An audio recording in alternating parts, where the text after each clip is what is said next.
Hello everyone. सो कैसे हैं आप लोग। आज हम लोग एपिसोड नंबर 4 लेकर के आ गए करंट इलेक्ट्रिसिटी के ऊपर। और इसमें हम लोग ये सारा टॉपिक कवर करने वाले हैं। पिछले वाला वीडियो में हम लोग करंट डेंसिटी, उसके बाद Ohm's law in vector form, ये सब के ऊपर डिस्कशन नहीं कर पाए थे। उस पिछले वाले लेक्चर का ये कंटिन्यूअस है। बट हाँ, ये बात है कि ओम्स लॉ बस आपको समझा हुआ होना चाहिए। अगर ओम्स लॉ आपको 10th वाला भी आता है तो आज का लेक्चर समझ में आएगा। आज जो हम लोग ओम्स लॉ पढ़ने वाले हैं वो 12th क्लास वाला है। 12th क्लास में एक्चुअली क्या ओम्स लॉ में पढ़ना है वो आज हम लोग समझने वाले हैं। और एक बहुत इंपॉर्टेंट टर्म जो कि पढ़ना है हम लोग को वो है ड्रिफ्ट वेलोसिटी। इससे रिलेटेड एक फॉर्मूला भी पढ़ना है और वो फॉर्मूला का एक्सप्लेनेशन है। ऐसा ही नहीं है कि ये फॉर्मूला हम लोग ऐसे ही बस लिख देंगे E/m टाउ। ये फॉर्मूला पे भी हम लोग आज आने वाले हैं फाइनली इस फॉर्मूला के ऊपर। और उसके बाद finally relation between current and drift velocity. ये वाला जो ड्रिफ्ट वेलोसिटी है, रिलेशन ये होता है I = VD/ENA। इसके ऊपर भी आने वाले हम लोग, इसका भी हम लोग डेरिवेशन करने वाले हैं। इस फॉर्मूला का भी डेरिवेशन होगा और कंप्लीट एक्सप्लेनेशन होगा कि आखिर करंट का फ्लो कैसे होता है। पूरा एकदम डिटेल में, एकदम वायर के अंदर जाके हम लोग समझेंगे कि आखिर करंट फ्लो कैसे करता है। और उसके बाद फिर डिडक्शन ऑफ ओम्स लॉ, मतलब ओम्स लॉ का सबूत, प्रूफ कि V बराबर IR कैसे होता है, उसका प्रूफ। और उसके बाद फिर मोबिलिटी। अब हो सकता है कि हम लोग यहाँ तक पहुंचे और उसके बाद शायद वीडियो बंद करना पड़े, तो अगले बार से फिर ये टॉपिक कंटिन्यू होगा। तो आइए हम लोग स्टार्ट करते हैं current density and Ohm's law in vector form से। मतलब ओम्स लॉ को वेक्टर फॉर्म में अलग तरीके से रिप्रेजेंट करना। तो आइए स्टार्ट करते हैं हम लोग। देखो, अगर ओम्स लॉ को सुनो, अगर ओम्स लॉ को वेक्टर फॉर्म में रिप्रेजेंट करना है, ठीक है, तो पहले उसके लिए देखो कष्ट क्या है ना। पहले ओम्स लॉ, ये तो तुम उस दिन थी ना, प्रेजेंट थी ना उस दिन। हाँ, ओम्स लॉ हम लोग ये पढ़े थे, फॉर्मूला सिर्फ लिख रहे हैं, ठीक है। ये पढ़े थे V बराबर IR, ये पढ़े ओम्स लॉ। तो हम चाहते हैं कि इस फॉर्मूला को वेक्टर फॉर्म में लिख दे, वेक्टर फॉर्म में रिप्रेजेंट करें। लेकिन ये हो नहीं सकता है, ये तो हो नहीं सकता इसीलिए क्योंकि ये जो V है ये स्केलर क्वांटिटी है। करंट तो स्केलर है ही, लेकिन इसका डायरेक्शन होता है। बट फिर भी ये स्केलर है क्योंकि ये वेक्टर लॉ ऑफ एडिशन को फॉलो नहीं करता है। फिजिक्स के हिसाब से जो क्वांटिटी का डायरेक्शन हो उसको वेक्टर नहीं बोलते हैं। जिस quantity vector law of addition को फॉलो करे वो, मतलब वो R = √A² + B² + 2AB cos θ, उसको ये बिल्कुल ओबे नहीं करता है। स्केलर है, इसको हम लोग प्रूफ किए, पहले ही किए थे ना। और ये रेजिस्टेंस, रेजिस्टेंस तो स्केलर है ही, क्योंकि रेजिस्टेंस का मतलब होता है कि एक वायर के अंदर इलेक्ट्रॉन कैसे मूव कर रहा है, और इलेक्ट्रॉन मूव करने के उसका मूवमेंट में जो रुकावट आता है उस रुकावट को रेजिस्टेंस बोलते हैं। तो रेजिस्टेंस तो एक रुकावट है, तो रुकावट वेक्टर कैसे हो सकता है? रुकावट इस डायरेक्शन में, रुकावट उस डायरेक्शन में, वैसे थोड़ी हो सकता है। तो ये तो स्केलर है, कंफर्म है इसका बात। इसको दोबारा तो सोचना भी नहीं है।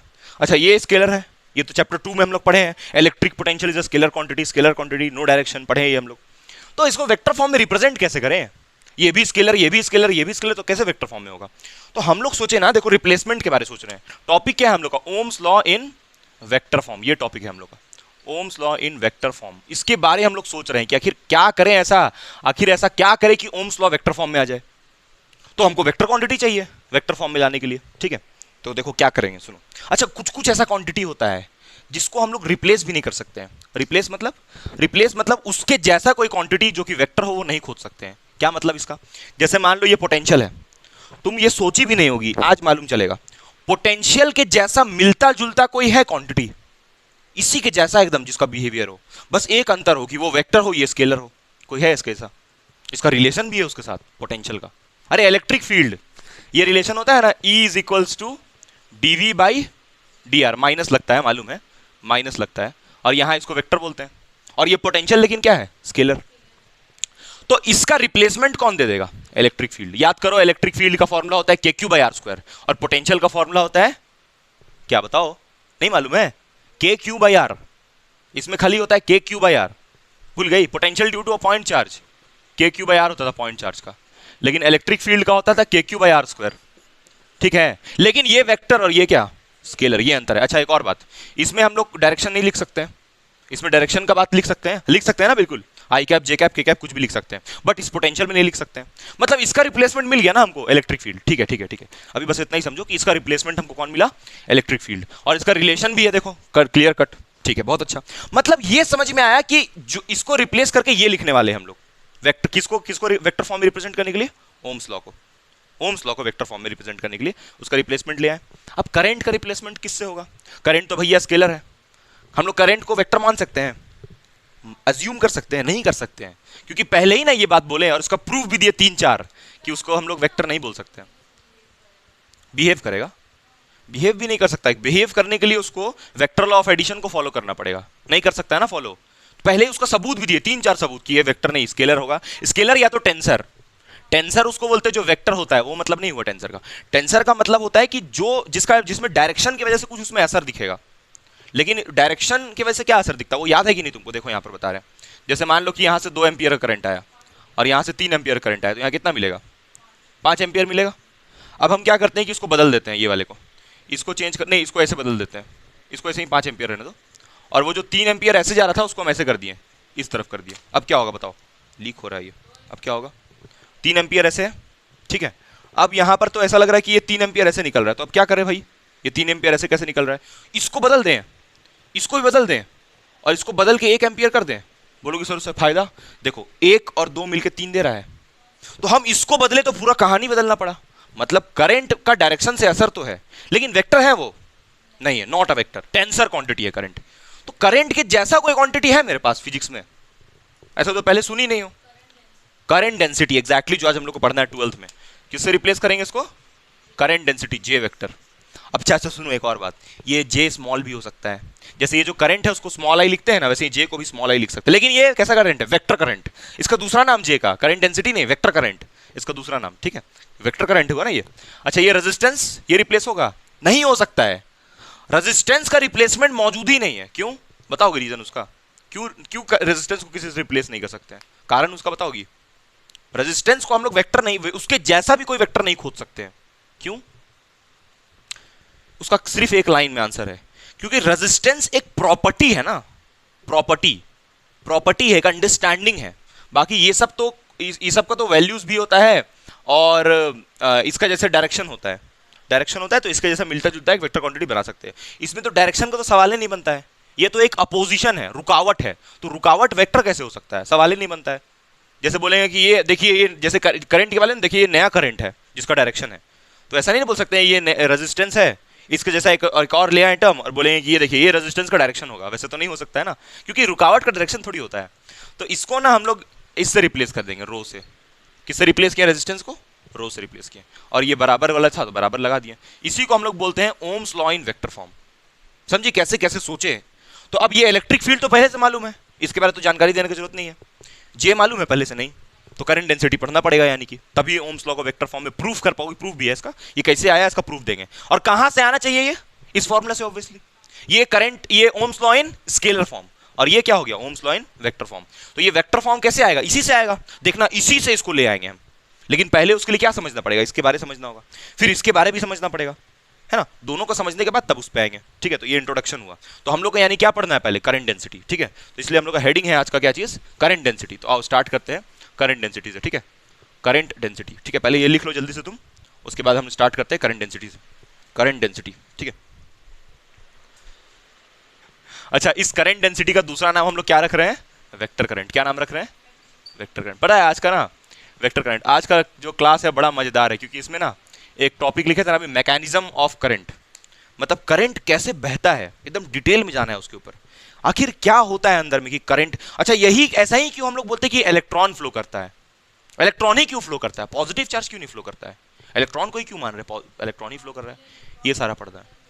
हाँ, तो जो बोल दिया गया वो मान ली, लेकिन है क्या उसका पीछे रीजन क्या है, ठीक है। खैर अभी देखो करंट डेंसिटी क्या है। हाँ, आज ही पढ़ना मैकेनिज्म ऑफ फ्लो। देखो करंट डेंसिटी क्या होता है? जे वेक्टर उसको सिंबल हुआ करंट डेंसिटी का, ठीक है। वेक्टर करंट होता है दूसरा नाम, क्योंकि करंट के जैसा ही एक क्वांटिटी ले आए। अब इसको डिफाइन कैसे करें? बड़ा आसान इसका डेफिनेशन एकदम एक लाइन में। अच्छा, पहले ये लिखा हुआ करंट डेंसिटी, डेंसिटी समझती हो? डेंसिटी का मतलब कितना घना है। तो कहां पर एक पर्टिकुलर एक जगह पे, जैसे मान लो ये बोतल है, ठीक है। इस बोतल में मान लो कि जैसे इस बोतल में इस जगह पे जैसे पानी पूरा भर दिए हम लोग, ठीक है। तो इस जगह पे कितना पानी है? पूरे बोतल में नहीं, एक पर्टिकुलर जगह में कितना पानी है उसका जब हम लोग बात करेंगे तो उसको बोलेंगे करंट डेंसिटी। वैसे ही जैसे एक वायर होता है ना, जिसका इसका एग्जांपल ये वाला वायर, बढ़िया, जैसे ये वाला वायर है, ठीक है। मान लो ये वायर है, ठीक। तो इसका इस जगह में कितना पानी है, किसी एक जगह में, किसी एक क्रॉस सेक्शन में, उसको क्या बोलेंगे? Current density. यहां पर तो करंट डेंसिटी नहीं बोलोगे, यहां पर तो वाटर डेंसिटी बोलोगी, क्योंकि पानी का डेंसिटी देख रही हो, पानी का मॉलिक्यूल यहां कितना है। हाँ, ये तो बड़ा एक अच्छा बात हो गया कि पानी का मॉलिक्यूल कितना है उससे डिसाइड होगा यहां पर कितना पानी है। लेकिन हम क्या बोल रहे हैं? किसी एक जगह पे। अच्छा, क्रॉस सेक्शन क्यों बोल रहे हैं पता है कि नहीं? क्योंकि पानी किसी, हाँ एग्जैक्टली, किसी गोल चीज में फ्लो करता है, तो वैसे ही करंट भी गोल चीज में फ्लो करता है। ये समझ में आया? तो करंट डेंसिटी को ऐसे हम लोग डिफाइन किए हैं। डेफिनेशन ही पहले इसका देख लेते हैं हम लोग। Current density is defined as, देखो यहां पर पहले इसका डायग्राम देखो, ये मेरे पास होता है कंडक्टर, ये वायर है ना, वायर को हम लोग मोटा करके बनाए हैं, ठीक। अब इस वायर में मान लो कि इलेक्ट्रॉन जो है वो इस तरफ फ्लो कर रहा है, इस तरफ मान लो इलेक्ट्रॉन जा रहा है, ये डायरेक्शन है इलेक्ट्रॉन का, direction of flow of electron यहां पर। और इलेक्ट्रॉन को चार्ज बोल सकती हो, कोई दिक्कत नहीं उससे। तो हम लोग देखो करंट डेंसिटी को ऐसे डिफाइन करते हैं, जे बराबर जे वेक्टर या फिर सिर्फ जे भी लिख सकती हो अभी सिंपल, जे बराबर charge per unit time per unit area of cross section, ऐसे डिफाइन करते हैं। तो इसको लिखेंगे हम लोग, current density is defined as the charge per unit time, charge per unit time, charge per unit time, per unit, charge per unit time हुआ per unit area, exactly, charge per unit time per unit area लिख सकती हो तुम, per unit area of cross section, पूरा बात लिख लेते हैं, area of cross section inside a conductor. Obviously conductor के ही अंदर बात करेंगे इसका, ठीक है। वही चीजें हम साफ साफ लिखा हुआ है यहां पर, चार्ज पर यूनिट टाइम, मतलब कि यहां पर कितना चार्ज फ्लो किया। अच्छा, ये चार्ज पर यूनिट टाइम को तुम क्या बोलती हो? करंट, है ना। और यहां पर नीचे में क्या चीज? Cross sectional area. अच्छा, ये कौन सा करंट है बताओगी हमको? चलो देखते हैं, नहीं हाँ कन्वेंशनल करंट है, लेकिन किस टाइप का करंट है? हम लोग एवरेज करंट पढ़े हैं, इंस्टेंटेनियस करंट पढ़े हैं, कौन सा है ये? एवरेज करंट है या इंस्टेंटेनियस करंट है?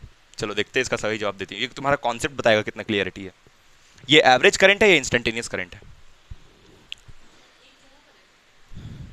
इंस्टेंटेनियस है। जब भी लिखा रहा है Q बाई टी, देखो ये ना तुम लोग बचपन में पढ़ी थी चार्ज बाई टाइम, हम तुम लोग को इंस्टेंटेनियस ऐसे पढ़ा है ना, I is equals to d q by d t. तो ये है वही चीज है, बस यहां से डी हटा दिए हैं थोड़ा और क्लियरिटी समझने के लिए, ठीक। तो जब भी सिर्फ I लिखा रहे उसका मतलब इंस्टेंटेनियस ही समझना है। अरे करंट जैसा तो कोई चीज होता ही नहीं है, एवरेज करंट होता है, इंस्टेंटेनियस करंट होता है, ठीक है। अब जब एक जगह का बात कर रहे हैं ना, एक जगह में, इस जगह में कितना चार्ज है, तो इसलिए उसको हम लोग बोलेंगे इंस्टेंटेनियस करंट अपॉन एरिया। अच्छा, ये एरिया कौन सा, क्या चीज का एरिया है? हाँ, क्रॉस सेक्शनल एरिया, ये वाला एरिया कितना है उसको बोलेंगे। अच्छा, ये सरफेस एरिया है या फिर एरिया वेक्टर है? एरिया वेक्टर जानती हो कि नहीं, पढ़ी है? तो ये सरफेस एरिया या एरिया वेक्टर है? सरफेस एरिया, मतलब यहां का सरफेस एरिया, एग्जैक्टली। अच्छा, एरिया वेक्टर का अगर यहां पर बात करेंगे, एरिया वेक्टर का बात करेंगे, तो एरिया वेक्टर किधर होगा? मतलब करंट डेंसिटी क्या बताता है, तो ये तो क्लियर हो गया होगा। अच्छा, एक और चीज, करंट डेंसिटी एक वेक्टर क्वांटिटी है ना, वेक्टर क्वांटिटी है, तो फिर इसका डायरेक्शन किधर है? वेक्टर क्वांटिटी है तो इसका डायरेक्शन किधर है? Along the direction of current, direction of current, जिस तरफ करंट जाता है उसी तरफ किसका डायरेक्शन होता है? करंट डेंसिटी का। अब देखो तुम ध्यान से यहां पर जरा देखो, जैसे ये कंडक्टर, ठीक है, इस कंडक्टर का मान लो ये क्रॉस सेक्शनल एरिया का बात हम कर रहे हैं, इस वाले का, ठीक। तो इसमें से क्या फ्लो कर रहा है? मान लो इलेक्ट्रॉन। ध्यान से देखना, ये बड़ा इंपॉर्टेंट है, तुम समझ गई हो ना, इधर इलेक्ट्रॉन पास करेगा, अभी नहीं बना रहे, ठीक है, समझ गए, इधर इलेक्ट्रॉन जा रहा है। ऐसे लाइन खींच के हम ये बोल दे कि इधर करंट जा रहा है, कोई दिक्कत? जिधर करंट जा रहा है उधर ही कौन होगा? करंट डेंसिटी, यानी जे, मतलब जे और आई का डायरेक्शन सेम, क्योंकि जे भी तो करंट ही है ना, बस एक वेक्टर करंट हुआ, ठीक है, यहां तक कोई दिक्कत नहीं। अब सुनना, ये जो तुम देख रही हो ना, ये इसको हम लोग बोलेंगे सरफेस एरिया। जैसे देखो, ये जो बॉटल है, बॉटल, ये बॉटल का ये वाला पार्ट को क्या बोलोगी? सरफेस एरिया, सरफेस एरिया, ये वाला मैं समझ रही हूँ, इसके बारे में बात, ये वाला, ये पूरा। लेकिन अगर इस बॉटल में तुम एरिया वेक्टर का बात करोगी, ये वाला, हाँ, इस बॉटल का अगर तुम एरिया वेक्टर का बात करोगी, तो देखो ये एरिया वेक्टर होगा, ये एरिया वेक्टर होगा, इसी में पानी पियोगी फिर। ये देखो, ये सरफेस एरिया और ये एरिया वेक्टर ऐसे परपेंडिकुलर, मतलब सरफेस एरिया ये चीज होता है, सरफेस एरिया के परपेंडिकुलर क्या होता है? Area vector. और एग्जांपल है, ठीक, और बढ़िया एग्जांपल देखो, ये वाला, जैसे ये सरफेस एरिया, ठीक है, ये सरफेस एरिया हुआ, और इस सरफेस एरिया से एरिया वेक्टर कैसे निकलेगा? ऐसे परपेंडिकुलर, ये सरफेस एरिया, ये एरिया वेक्टर। मतलब एक बात समझ में आया कि एरिया वेक्टर और सरफेस एरिया वेक्टर अलग अलग चीज है। एरिया वेक्टर ऐसा चीज है जो सरफेस एरिया के परपेंडिकुलर होता है, सही है कि नहीं? हमेशा, हाँ, ऑलवेज, यही पढ़ी हो भी हो चैप्टर 1 में, खा गई हो, हम जान रहे हैं, 1 में पढ़ी हो इलेक्ट्रिक फ्लक्स में। ये सरफेस एरिया और एरिया वेक्टर उसके क्या होता है? हमेशा परपेंडिकुलर। इस कॉन्सेप्ट को एकदम दिमाग में रखो, मतलब ऐसे है, ये जोरदार है, समझ में आ रहा है? ये देखो, ये सरफेस एरिया और एरिया कैसे है, एरिया वेक्टर कैसे है, ऐसे। मतलब एक बात समझ में आया कि जिस तरफ एरिया वेक्टर है उसी तरफ जे भी है ना, जिस तरफ एरिया वेक्टर उधर ही क्या है, जे। लेकिन जिस तरफ यहां सरफेस, ये सरफेस एरिया, तो जे उसके क्या है, परपेंडिकुलर। चलो डायग्राम में थोड़ा देखते हैं। देखो ये जे है, एरिया वेक्टर किधर होगा बताओ, चलो अलग पेन से दिखाते हैं। एरिया वेक्टर ऐसे निकलेगा, ऐसे भी दिखा, हालांकि बीच से निकलता है तो ऐसे दिखा, ये क्या हो गया, एरिया वेक्टर। और ये क्या हो गया, surface area. What is this, area है, ये सिर्फ एरिया है, ये सिर्फ एरिया। लेकिन ये वाला जो दिखा रहे हैं ये क्या है, एरिया वेक्टर। दोनों अलग अलग बात है। एरिया वेक्टर मतलब अगर तुमसे हम सिंपल क्वेश्चन पूछे, एकदम सिंपल क्वेश्चन, एरिया वेक्टर जो होता है वो जे के साथ होता है या उसके परपेंडिकुलर। एरिया वेक्टर जे के साथ होता है, एरिया वेक्टर जे के साथ होता है। एरिया बिल्कुल सही, एरिया वेक्टर जे के साथ होता है। साथ होता है मतलब पैरेलल होता है। मतलब देखो ये जे और ये एरिया वेक्टर, मतलब दोनों के बीच का एंगल कितना होगा, 0 डिग्री। लेकिन ये जो जे है, जे जो इधर बनाए हैं, देखिए करंट का डायरेक्शन, करंट ऐसे जा रहा है ना, इधर भी बना दे रहे हैं कि करंट का डायरेक्शन ऐसे है, या फिर जे का डायरेक्शन भी उधर ही है जिधर करंट है। तो ये जे हुआ, और ये सरफेस एरिया कैसे है, सरफेस एरिया कैसे है, देखो ये सरफेस एरिया है और ये जे है ऐसे करके। तो सरफेस एरिया के जे क्या है, परपेंडिकुलर। लेकिन एरिया वेक्टर के, ये जो एरिया वेक्टर है उसके क्या है, जे, पैरेलल। पैरेलल ना, परपेंडिकुलर थोड़ी। एरिया वेक्टर ऐसे और ये जे भी उधर ही, तो जे और एरिया वेक्टर के बीच का एंगल कितना हुआ, 0 डिग्री। लेकिन जो सरफेस एरिया है, सरफेस एरिया समझ रही हो, देखो ऐसे जो गोल बनाए हैं, ये सरफेस एरिया जे के क्या है, परपेंडिकुलर। ये समझ में आया। तो चलो ये दोनों बात हम लोग लिखते कि यहां पर लिख लेते, चलो चलो इस जगह पे लिखते हैं। Area vector and J vector are perpendicular to, sorry perpendicular नहीं, पैरेलल ना, आर ऑलवेज, देखो ऑलवेज लिख रहे हैं मतलब हमेशा वही करना है, always parallel to each other, always parallel to each other, हमेशा पैरेलल होगा, हमेशा पैरेलल होगा। ठीक है, ये फॉर्मूला मिटा दे, ठीक है ये फॉर्मूला मिटा दे रहे। लेकिन जो तुम्हारा ये होगा सरफेस एरिया, मतलब ए का मतलब surface area, surface area and J vector are always क्या होगा, परपेंडिकुलर, परपेंडिकुलर। अच्छा एक और चीज सुनो, इसमें ऑलवेज नहीं होगा, आर में भी होगा, इसमें में भी परपेंडिकुलर। क्यों अभी समझाएंगे। May be perpendicular to each other, each other, अब इसके बारे में समझाया जाएगा। ठीक है, तो ये दो बड़ा इंपॉर्टेंट बात है, दो बड़ा इंपॉर्टेंट बात है। अब थोड़ा सा और फॉर्मूला को थोड़ा खोल के लिखते हैं। देखो अब जो जे का फॉर्मूला लिखवाए थे ना हम तुमको, जे का भी फॉर्मूला, उसको थोड़ा और इलाबोरेट करके समझते हैं। ठीक है, पहले तुम इसको छाप लो, लिख ली पूरा, ठीक नहीं लिखो, लिखो। चलो देखो अब हम थोड़ा सा ना इसमें दिमाग लगा रहे हैं। पहले तो फॉर्मूला थोड़ा लिखते हैं, ठीक है, जे का एकदम actual formula, definition of nation समझ में आ गया है। जे क्या, जे का फील क्या है कि एक जगह पे कितना चार्ज है उसके बारे में बताता है, या चार्ज नहीं बोलना चाहिए, एक जगह पे कितना करंट है ना, क्योंकि चार्ज बाय टाइम है ना, तो करंट बोल रहे हैं ना उसको, तो एक जगह पे कितना करंट है। ठीक है, तो जे को ना हम थोड़ा सा और क्लियर कट लिख रहे हैं। ऊपर में तो करंट ही होगा, ये तो कंफर्म है, और नीचे में होगा एरिया। लेकिन कौन सा एरिया, कौन सा एरिया, नहीं जो जे के पैरेलल हो, जे के पैरेलल, जे के पैरेलल वाला एरिया। हाँ एरिया वेक्टर, तुम जो यहां पर जब बात की तुम एरिया वेक्टर का, तो वो तो जे के पैरेलल होना चाहिए ना हमेशा। देखो बोल रहे हैं ऑलवेज पैरेलल ना, इसको देखना तभी जे का आंसर सही आएगा, नहीं तो गलत आएगा।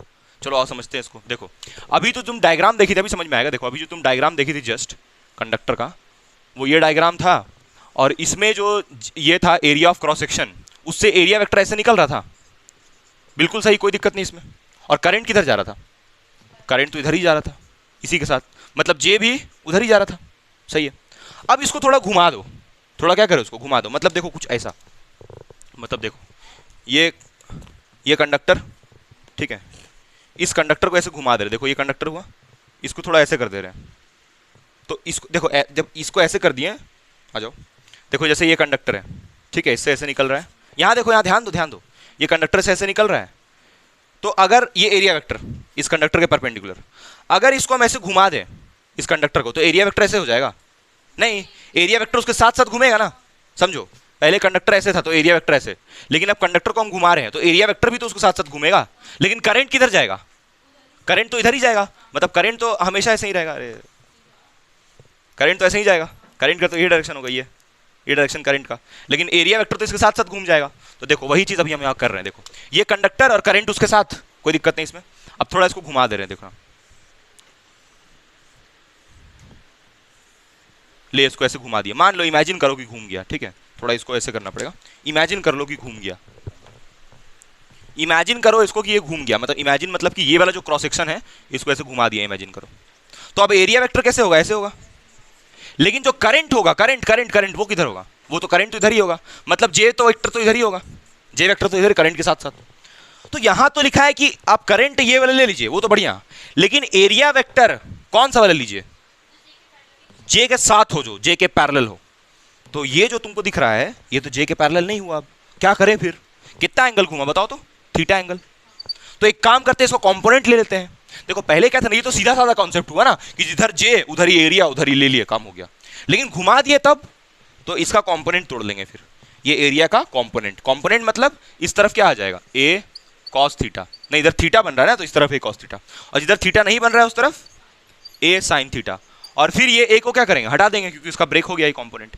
अब बताओ कौन सा तुम यहां पर एरिया रखोगी, जे का जब फॉर्मूला लिखोगी तो करंट तो आई होगा, लेकिन एरिया कौन सा रखोगी, ए कॉस थीटा या ए साइन थीटा, ए कॉस थीटा, क्योंकि वही ए कॉस थीटा इसके साथ साथ जा रहा है, ठीक है। तो यहां पर हो जाएगा ए कॉस थीटा। अच्छा ये बताओ करंट, करंट जो होता है, current current current current scalar होता है कि वेक्टर होता है, स्केलर होता है, वेक्टर तो कर नहीं सकते उसको, सोचो उसको हम लोग वेक्टर नहीं कर सकते क्योंकि वो वेक्टर लॉ को ओबे नहीं करता है, उसका कितना सारा 3-3 रीजन भी दिए तुम लोग को, है ना। और अगर करंट को हम लोग स्केलर से वेक्टर नहीं बना पाए या नहीं एज्यूम कर पाए, उसके लिए एक नया टॉपिक पढ़ने लगे, करंट डेंसिटी। तो करंट स्केलर है, इसका कुछ मैथमेटिकल प्रूफ भी तो होना चाहिए ना। एक तो है कि वो वेक्टर लॉ ऑफ एडिशन को नहीं ओबे करता है, कुछ मैथमेटिकल, मतलब मैथमेटिक्स के अकॉर्डिंग। देखो यहां पर करंट स्केलर भी प्रूफ हो रहा है, देखना ध्यान से। यहां पर जब तुम आई निकालोगी, यहां से आई निकालोगी तो आई बराबर क्या लिखोगी, जे ए कॉस थीटा लिखोगी, और कॉस थीटा यानी कि डॉट प्रोडक्ट, और डॉट प्रोडक्ट जो होता है, डॉट प्रोडक्ट जो होता है वो किसका होता है, स्केलर क्वांटिटी का। देख करंट यहां से स्केलर प्रूफ हो गया, क्या करंट में वेक्टर लगाएंगे हम, नहीं लगाएंगे, क्योंकि यहां पर कॉस थीटा हो रहा है, डॉट प्रोडक्ट हो रहा है, इससे ये प्रूफ हो गया कि current is a scalar quantity. मतलब ये जो जे वेक्टर वाला कॉन्सेप्ट है वो ठीक है। अच्छा एक और चीज, अगर तुम यहां पर ये कॉन्सेप्ट नहीं बनाती, ये पैरेलल वाला, अगर ये पैरेलल वाला नहीं लेती, ये ए कॉस थीटा नहीं लेती, तब तो यहां ए साइन थीटा हो जाता, तब तो करंट वेक्टर हो जाता। समझ में, ये क्यों बोलता है कि आप पैरेलल वाला लीजिए, ठीक है। तो ये एक और फॉर्मूला मिल गया तुमको, दो और नया फॉर्मूला, ये दोनों ही फॉर्मूला किसका है, वही जे का ही है, सेम बात है, ठीक है। तो तुम सिंपल अगर वेक्टर फॉर्म में रिप्रेजेंट करो तो ऐसे वेक्टर फॉर्म में दिखाओगी, बाकी तुम ऐसे लिखो, चाहे तुम ऐसे लिखो, चाहे तुम सिंपल ये लिखो ना, जे बराबर आई बाई ए, और यहां इसमें वेक्टर लगा लो और इसमें वेक्टर लगा लो, this is the formula, and J is a vector quantity, ठीक है, लिख लो। समझ में आया जे वेक्टर का कहानी। तो जे जो होता है वो करंट के हमेशा क्या होता है, साथ साथ होता है, और एरिया वेक्टर भी वही वाले लेते हैं जो जे के साथ साथ होता है, ठीक है। करंट भी उधर ही, जे भी उधर ही, एरिया भी उधर ही, तीनों उधर ही, ठीक है। बना लो इसको जल्दी से। अगर तुम बोलोगी ना कि जे का मतलब होता है करंट डेंसिटी, तो डेंसिटी का मतलब तो वॉल्यूम का बात करना चाहिए ना, क्योंकि डेंसिटी का फॉर्मूला होता है मास बाय वॉल्यूम। लेकिन अगर यहां पर हम वॉल्यूम रख दें तो वॉल्यूम क्या चीज का रखेंगे, क्या चीज का वॉल्यूम, वायर का। और वॉल्यूम ये पूरा लेना पड़ेगा ना, तुम बोलोगे कैसे पूरा लेना पड़ेगा, क्योंकि देखो वॉल्यूम का फॉर्मूला क्या होता है, वॉल्यूम का फॉर्मूला क्या होता है, एरिया इंटू लेंथ होता है ना। तो एरिया तो तुम ये वाला ले लोगी, लेकिन लेंथ तो पूरा कंडक्टर का लेना पड़ेगा, गड़बड़ा जाएगा मामला। हाँ इस जगह का वॉल्यूम भी तुम निकाल सकती हो, यहां पर का जो लेंथ है उसको बहुत छोटा लेके, ठीक। लेकिन यहां पर फॉर्मूला लिखा है पर यूनिट एरिया, मतलब किसी एक ही क्रॉस सेक्शन से कितना पास किया। पर यूनिट एरिया का मतलब यही जगह से, ये नहीं कि आप एक और क्रॉस सेक्शन ले लीजिए और इसका बताइए, नहीं समझी, ये इसका नहीं होता है। जे का मतलब होता है इस जगह, खाली एक जगह का, यहां से कितना घुसा इलेक्ट्रॉन और कितना निकला उसको नहीं लेना है, सिर्फ कितना घुसा, सिर्फ उसी का बात कर लेना है। या तो फिर सिर्फ इसी का बात कर लो कि यहां से कितना निकला, दोनों का बीच का नहीं लेना है। आया समझ में, क्योंकि this is nothing but a current, और करंट का मतलब होता है flow of charge, flow of charge in the whole volume कर लोगी तब तो उसका वैल्यू ही बढ़ जाएगा, तब तो यहां का भी एक वैल्यू आएगा, यहां का भी एक वैल्यू आएगा, और ये जे का वैल्यू डबल हो जाएगा। नहीं समझ में आया, तो इसलिए वॉल्यूम नहीं लेना है, एरिया ऑफ क्रॉस सेक्शन लेना है। बोलो क्या डाउट है तुमको, क्या डाउट है बोलो। अच्छा ठीक नहीं नहीं है चलो कंक्लूजन देखते हैं, ठीक है, है। लेकिन ज्योत्सीना मैम आएगी पढ़ाने केमिस्ट्री। देखो ये जे, देख यहाँ देख जे, ठीक है। जे कैसा क्वांटिटी है, वेक्टर, सारा कंक्लूजन जे के बारे। कैसा क्वांटिटी है ये? वेक्टर। जे का एसआई यूनिट क्या होगा? जे का फॉर्मूला हम लोग लिख रहे हैं, जे का फॉर्मूला क्या लिख रहे हैं? Current by area. तो करंट का क्या लिखोगी? एम्पियर, और एम्पियर एरिया का मीटर स्क्वायर, तो क्या हो जाएगा? एम्पियर मीटर इनवर्स का स्क्वायर। ये जे का एसआई यूनिट हुआ। कोई दिक्कत है एसआई यूनिट में? ठीक है। जे वेक्टर क्वांटिटी है और इसका डायरेक्शन किधर है? अलोंग, अलोंग करंट, करंट की डायरेक्शन में। ठीक है। और बात, और कुछ, और कुछ, और जे का एक और चीज, एक और सबसे इंपॉर्टेंट बात, हम लोग जो लिख रहे हैं ना, ऐसे लिख रहे हैं, देखो जे को I is equals to J A cos theta, या फिर आई बराबर जे डॉट ए। ये तो हुआ वेक्टर फॉर्म में। अब देखना एक और चीज जोरदार एकदम, देखना समझ में आएगा तुम लोग को। आई बराबर इंटीग्रेशन, आई बराबर integration J dot J D S लिख सकते हैं इसको, जे डी एस। आई बराबर इंटीग्रेशन, या जे डी एस सिंपल भी लिख सकती हो, जे डी एस। ठीक है। यहाँ सरफेस एरिया, हाँ टोटल करंट, ये भी तो है। देख भाई उसको इंटीग्रेट करने से वही आएगा। तुम इसको ना डीएस मत लिखो बाबू, डी ए लिखो, क्योंकि तुम लोग एरिया पढ़ रही हो। सरफेस एरिया को एस से भी दिखाते हैं और ए से भी दिखाते हैं। अब समझो ये कब करना है, ये कब करना है? जब जे वेरिएबल होगा तब ये यूज करना है। जब जे का वैल्यू वेरिएबल होगा, जे का वैल्यू तुमको दिया नहीं रहेगा, तब इंटीग्रेशन का सहारा लोगी। अगर मान लो जे कांस्टेंट हुआ तब, जे मान लो कांस्टेंट हो गया तब, तो कुछ नहीं करना है, इंटीग्रेशन से इसको क्या कर देना? बाहर, है ना। और अंदर में क्या बचेगा? डीए, डीए बचेगा। डीए का इंटीग्रेशन कितना होगा? तो जे वापस घूम के आएगा। नहीं समझी? नहीं समझी? तो इसको इंटीग्रेशन के भी फॉर्म में लिखना है। और इसका मतलब क्या होता है? ये डीए का मतलब ये बताइए, डीए का मतलब क्या बोलते हैं हम लोग? डीए को क्या बोलते हैं? Elementary area. एलिमेंट बोलो, क्या कर सकती हो? क्या कर सकती हो? हाँ, जे निकालना है तो D I by D A ऐसे बोलोगी ना? नहीं कर सकती हो, क्योंकि हम लोग करंट का, देखो ये इंस्टेंटेनियस जे हो जाएगा, बट इंस्टेंटेनियस जे का कॉन्सेप्ट तुमको नहीं पढ़ना है, पढ़ना ही नहीं, इसलिए इसके बारे में नहीं बता रहे, फिर ज्यादा डिटेल में जाना पड़ेगा ना। नहीं, इसके बारे में नहीं बात करेंगे। नहीं, अगर आई का वैल्यू दिया हुआ है एरिया के रिस्पेक्ट में, देखो सबसे पहले तो करंट का जो वैल्यू होगा ना, वो एरिया के टर्म में नहीं होगा। नहीं समझी? करंट का जो वैल्यू होगा यहाँ पर ऐसे नहीं रहेगा, ए स्क्वायर प्लस 3a, इस टाइप से नहीं रहेगा, इसलिए इसका बात नहीं कर रहे हम। समझी? ठीक है, चलो तो इसका बात मत करो। यहाँ तक समझ में आया? क्लियर है? ये क्यों लिखते हैं समझ में आया? जब जे का वैल्यू वेरिएबल होगा तब लिखते हैं। ठीक है। अच्छा, और कुछ, और कुछ। जे को हम लोग क्यों इंट्रोड्यूस किए? क्योंकि हम लोग को ओम्स लॉ को वेक्टर फॉर्म में रिप्रेजेंट करना था। और रिलेशन पढ़ेंगे जे के बारे में, पहले इतना लिख लो। हाँ बोलो। देखे देखे,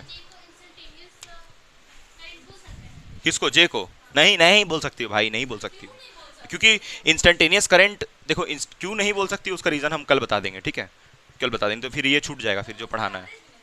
किसको? एवरेज भी नहीं बोल सकती हो, एवरेज इंस्टेंटेनियस नहीं बोल सकती हो, उसके बारे में बाद में बात करेंगे, पहले आओ जो पढ़ना है उस पर फोकस करो, उसके बारे में बात, क्योंकि फिर टाइम निकल जाएगा तो क्या पढ़ोगी फिर। तो यहाँ पर पहले हम लोग को बात करना है कंडक्टेंस का, इसके आगे। अच्छा, हम लोग क्यों ये सब पढ़ रहे हैं मालूम है कि नहीं?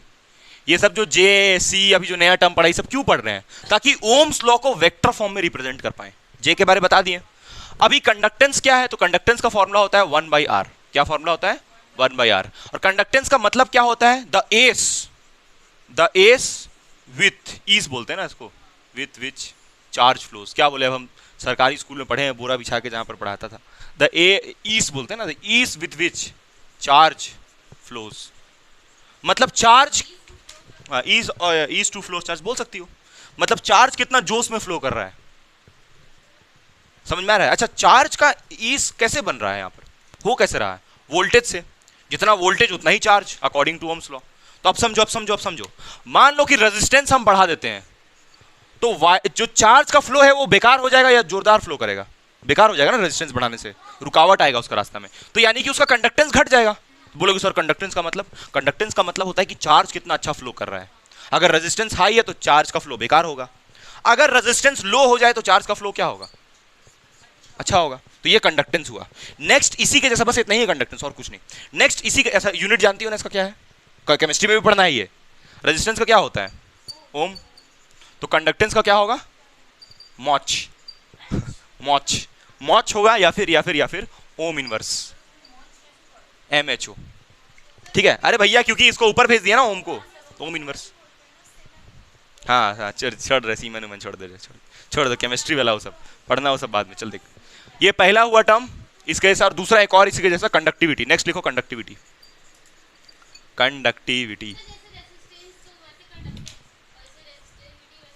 एग्जैक्टली जैसे रेजिस्टेंस तो वैसे ही उसका उल्टा वर्ड कंडक्टेंस, जैसे रेजिस्टिविटी तो उसका उल्टा टर्म क्या, कंडक्टिविटी।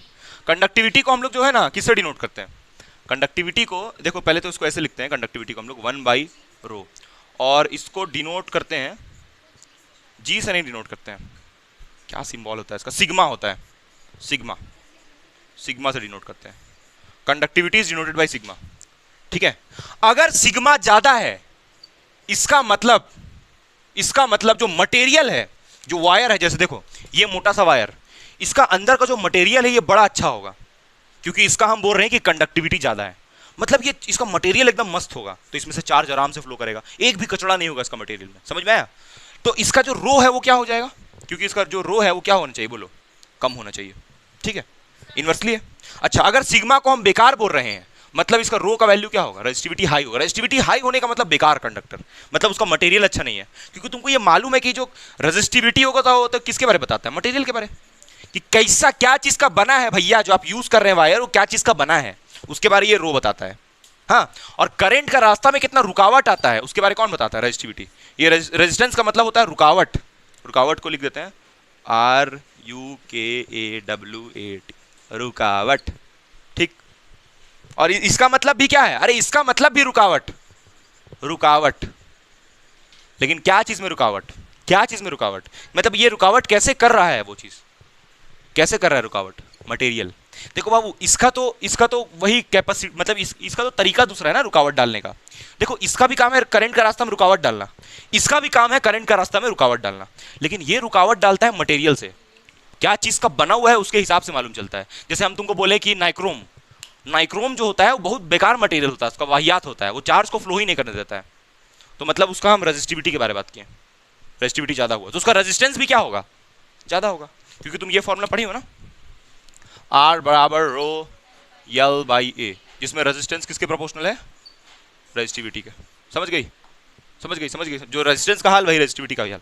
क्या क्या नीचे क्यों लिखते हैं, अरे नीचे नहीं, ये यहीं पर है, बस इसको स्टाइल मारने के लिए ऐसे लिख दिए, स्टाइल मारने के लिए बस किताब वाला सामने लिख देता है, हालांकि उसका भी रीजन है, रो कांस्टेंट होता है ना, जैसे जो नाइक्रोम है उसका जो रो है वो तो वही है, कॉपर का जो रेजिस्टिविटी है, मतलब जो मटेरियल है तो रेजिस्टिविटी उसका वही रहेगा, वही मटेरियल का रहेगा, लेकिन रेजिस्टेंस को तुम बड़ा घटा सकती हो ना, क्योंकि वो रेजिस्टेंस लेंथ और एरिया पर डिपेंड करता है, लेकिन ये रो थोड़ी लेंथ और एरिया पर डिपेंड करता है।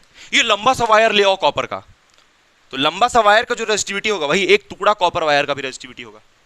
समझ रही हो, नहीं समझ रही हो क्या, ये क्या नहीं सुनी, अच्छा कोई और दुनिया में, चल लिख उसको जल्दी। अब तुम लोग सारा चीज पढ़ चुकी हो जो हाँ, चलो अब हम लोग ओम्स लॉ को वेक्टर फॉर्म में रिप्रेजेंट करेंगे, ये सब फालतू चीज में ध्यान देती है। ओम्स लॉ क्यों हिलता मालूम है कैमरा, कारण उसका क्या बताओ, नहीं बेवकूफ आदमी, मैट की वजह से चलते हैं तो मैट हिलता है, इसीलिए दिमागे नहीं है। Ohm's law in vector form ना, थोड़ा सा दिमाग है ही नहीं। Ohm's law in vector form, ठीक है, वेक्टर फॉर्म में ओम्स लॉ को रिप्रेजेंट करना, सारा टर्म पढ़ चुकी है उसके लिए, ठीक है। तो सबसे पहले तुम इस फॉर्मूला का यूज करोगे, v बराबर क्या होता है, इसको बोलते हैं Ohm's law in scalar form, ठीक, इसको मान लेते हैं इक्वेशन 1। अच्छा, ये फॉर्मूला जानती हो,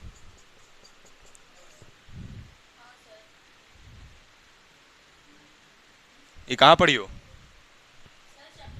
हाँ ऐसे पढ़ी थी इसको, E is equals to V by R, या फिर E is equals to dv by dr, ये सब ठीक है। तो उसी को हम लोग लिख रहे हैं E is equals to V upon, यहाँ पर L का मतलब क्या है, लोल नहीं, लेंथ ऑफ द कंडक्टर, मतलब जैसे मान लो लोल ये कंडक्टर, ठीक, इसको हम लोग जोड़े वायर से, अरे ये सारा चीज हम उन्हीं से पढ़े हैं, हम तुम लोग पूछते हैं किससे पढ़े हैं, उन्हीं से पढ़े तो, और ठीक है। ये वायर, इस बैटरी का वोल्टेज V, इसका 0, V यहाँ पर V होगा, यहाँ पर क्या होगा, 0 होगा, ठीक।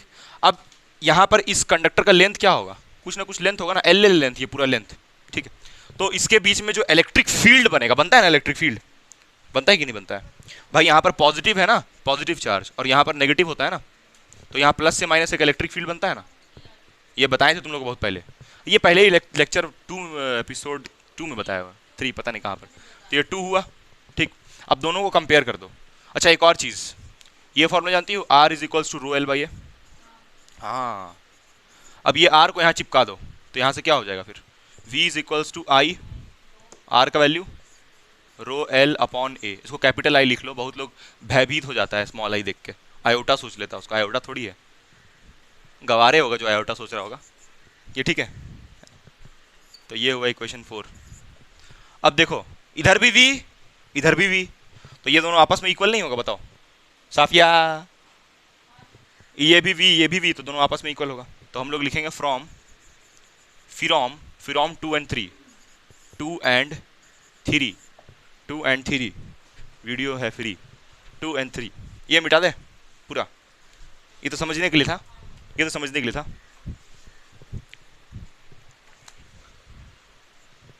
यहाँ से 2 and 3 से क्या मिलेगा, कंपेयर कर रहे हैं 2 और 3 को, ये 2 और ये 3, पहले हंसिए लो, अच्छा 4 है ये, सॉरी 4 है ना, ठीक है। तो क्या होगा यहाँ से,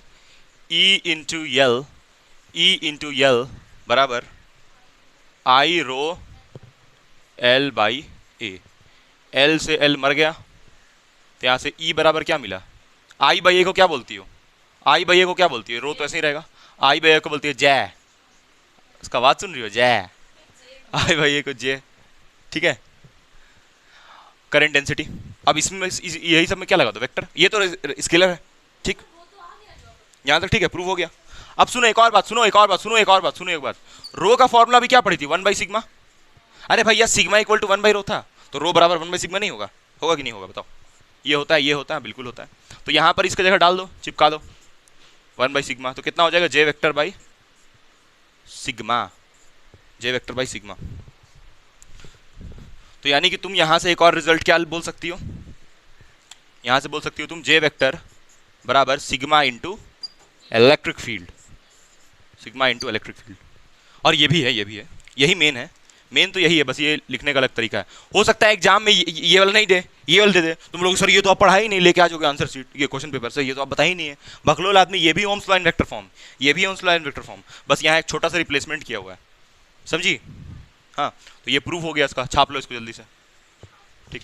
अच्छा ये वाला कहाँ से आया रिजल्ट मालूम है ना, फ्रॉम 3, मतलब ये 3 को उठा के कहाँ डाल दिए थे, 1 में ना, 1 में डाले थे, ठीक है, छाप लो इसको,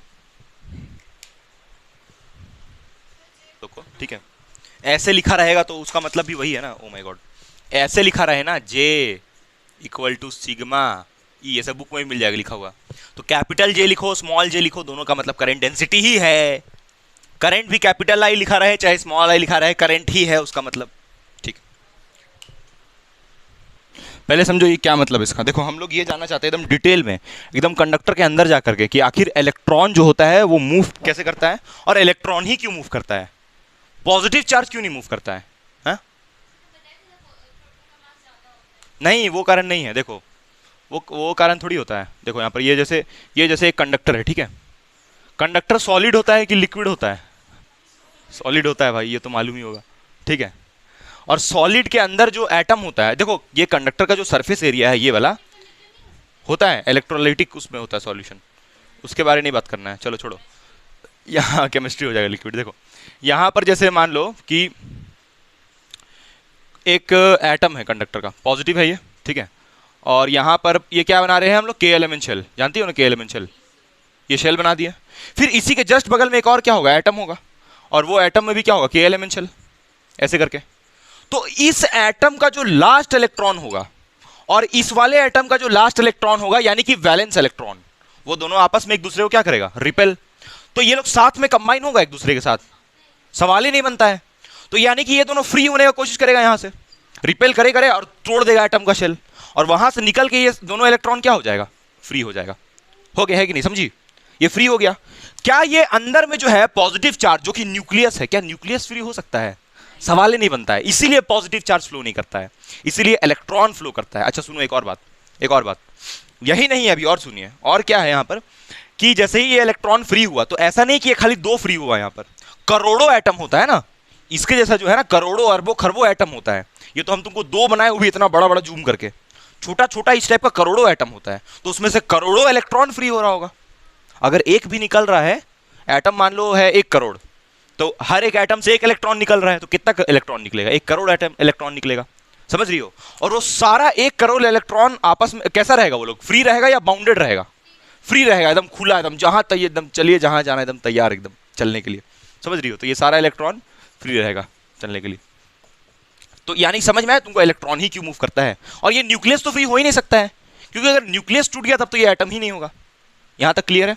अब हमको ये समझना है कि जब हम लोग इसको वायर से कनेक्ट करते हैं, किसको? ये कंडक्टर को जब वायर से कनेक्ट करते हैं, वायर से कनेक्ट करते हैं, तो ये इलेक्ट्रॉन ऐसे फ्लो कैसे करता है, इसके बारे में समझना है। याद करो कि पहले बिना वायर का रखते हैं, उसके बाद करंट इलेक्ट्रिसिटी में वायर से जोड़ते हैं। वायर से जोड़ने से इलेक्ट्रॉन्स का मूवमेंट किधर होगा? इधर कि इस तरफ? तुम बताओ। इस तरफ जाएगा। बिल्कुल एकदम गलत बोल रही है बकलोल आदमी। ऐसे जाएगा ना, क्योंकि करंट भैया ऐसे जाएगा करंट ऐसे जाएगा, तो इलेक्ट्रॉन किधर जाएगा? इलेक्ट्रॉन जाएगा इस तरफ, है ना? हाँ, अरे बकलोल, इधर जाएगा रे, इधर जाएगा रे इलेक्ट्रॉन। तो ये इलेक्ट्रॉन भी जो दिख रहा है तुमको, ये दोनों, ये सब किधर जाएगा? ये इलेक्ट्रॉन सब किधर जाएगा? इस तरफ, इधर जाएगा ना। ठीक है, इसका मुंह से तो कोई सच, ये झूठ, ये सच बोल रही है तो उसको भी झूठ करवा देगा ये समझ में आया? ठीक है, ठीक है, ठीक है, ठीक है। ये इलेक्ट्रॉन भी इधर जाएगा, लेकिन इतना आसान नहीं है इसको जाना, क्योंकि यहां पर ये इलेक्ट्रॉन जो है ना, जब जाएगा ना, तो ये न्यूक्लियस बोलेगा कि भाई तू उधर कहां जा रहा है, मेरे पास आ जा। तो ये इलेक्ट्रॉन बोलेगा ठीक है, थोड़ा सा उधर जाएगा। फिर इलेक्ट्रॉन बोलेगा नहीं नहीं, हमको तो इधर जाना था। तो फिर जैसे ही आगे बढ़ेगा ये वाला इलेक्ट्रॉन, जैसे ही आगे बढ़ेगा, तो ये न्यूक्लियस बोलेगा मेरे पास आ भाई, थोड़ा थोड़ा इधर जाएगा। फिर सोचेगा नहीं नहीं, हमको तो आगे जाना था। फिर जैसे ही ये इलेक्ट्रॉन आगे जाएगा, ये इलेक्ट्रॉन बोलेगा इधर कहां आ रहा है, भाग उधर, हम तो नेगेटिव, तुम भी नेगेटिव। तो फिर ये वापस जाएगा, फिर आगे जाएगा। बहुत कष्ट होगा इसको, समझ रही हो? समझ रही हो क्या बोल रहे हैं हम? बहुत कष्ट में यहां तक पहुंच रहा है, बहुत ज्यादा दिक्कत हो रहा है इसको चलने में, किस इलेक्ट्रॉन को। और तुमको पता है ये लोग रैंडमली ओरिएंटेड है। रैंडमली ओरिएंटेड मतलब कोई इधर जा रहा है, कोई उधर जा रहा है, कोई ऐसे आ रहा है, कोई वैसे आ रहा है। तो कुल मिला के ये लोग का जो नेट वेलोसिटी है वो कितना होगा? 0। कुल मिला के ये लोग एक दूसरे को मार रहा है, कैंसिल कर रहा है एक दूसरे को, पागल टाइप के। क्या है ये? कौन कौन डायरेक्शन? ये जो ऐसे जा रहा है, ये करंट है, करंट ऐसे जा रहा है, करंट ऐसे जा रहा है, और इलेक्ट्रॉन ऐसे। अब यहां क्या करेंगे हम लोग? अब यहां पर हम लोग बाहर में ऐसे इलेक्ट्रिक फील्ड लगाएंगे। क्या लगाएंगे बाहर से? और जैसे ही ये इलेक्ट्रिक फील्ड लगेगा, वैसे ही ये पूरा सिनेरियो चेंज हो जाएगा। अब बाबू एक बात समझ लो मेरा एकदम, हम ये वायर अब नहीं बना के दिखाएंगे, तुमको समझ जाना है कि कंडक्टर के अक्रॉस वायर जुड़ा हुआ है, तुमको खुद ये समझना होगा, ठीक है? ये मत सोचना कि ऐसे कंडक्टर सर सिर्फ बना रहे मतलब वायर है, ये नहीं है। क्या लिखा है पढ़ो, mechanism of flow of electric current. तो इलेक्ट्रिक करंट तो तब फ्लो करेगा ना जब वायर रहेगा। तो अब हम खाली तुमको ये डब्बा बना के दिखाएंगे, ठीक है? डब्बा यहां बना रहे ले। अब ये डब्बा में हम क्या कर रहे हैं ना, ऐसे बाहर से क्या लगा रहे हैं? बाहर से क्या लगा दिए? Electric field. अब ये इलेक्ट्रॉन इधर उधर नहीं जाएगा, अब ये सारा इलेक्ट्रॉन एकदम कायदे से एक दूसरे को क्या कर लेगा? अलाइन कर लेगा, ऐसे एकदम कायदे से। और अलाइन करने के बाद किधर चलेगा बताओ? इधर कि उधर?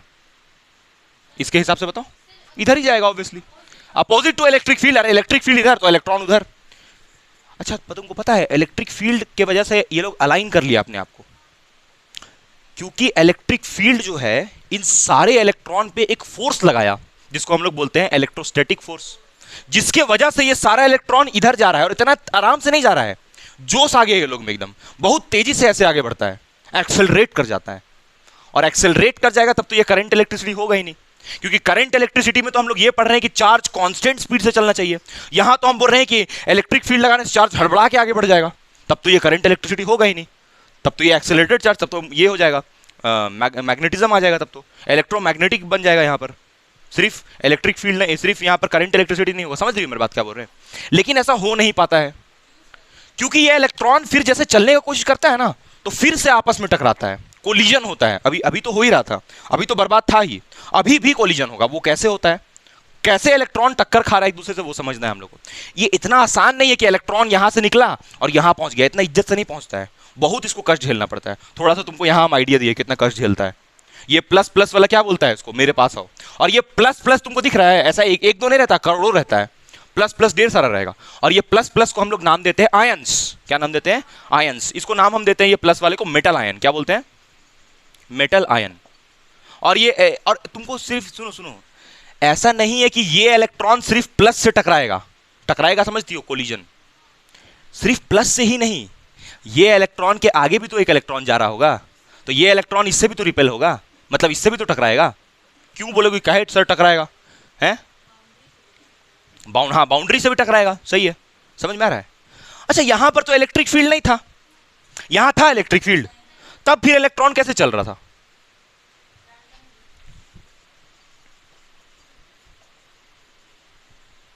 थर्मल एनर्जी समझती हो? थर्मल एनर्जी का मतलब होता है कि बाहर का टेम्परेचर 28 डिग्री सेल्सियस, अंदर का टेम्परेचर 25 डिग्री सेल्सियस।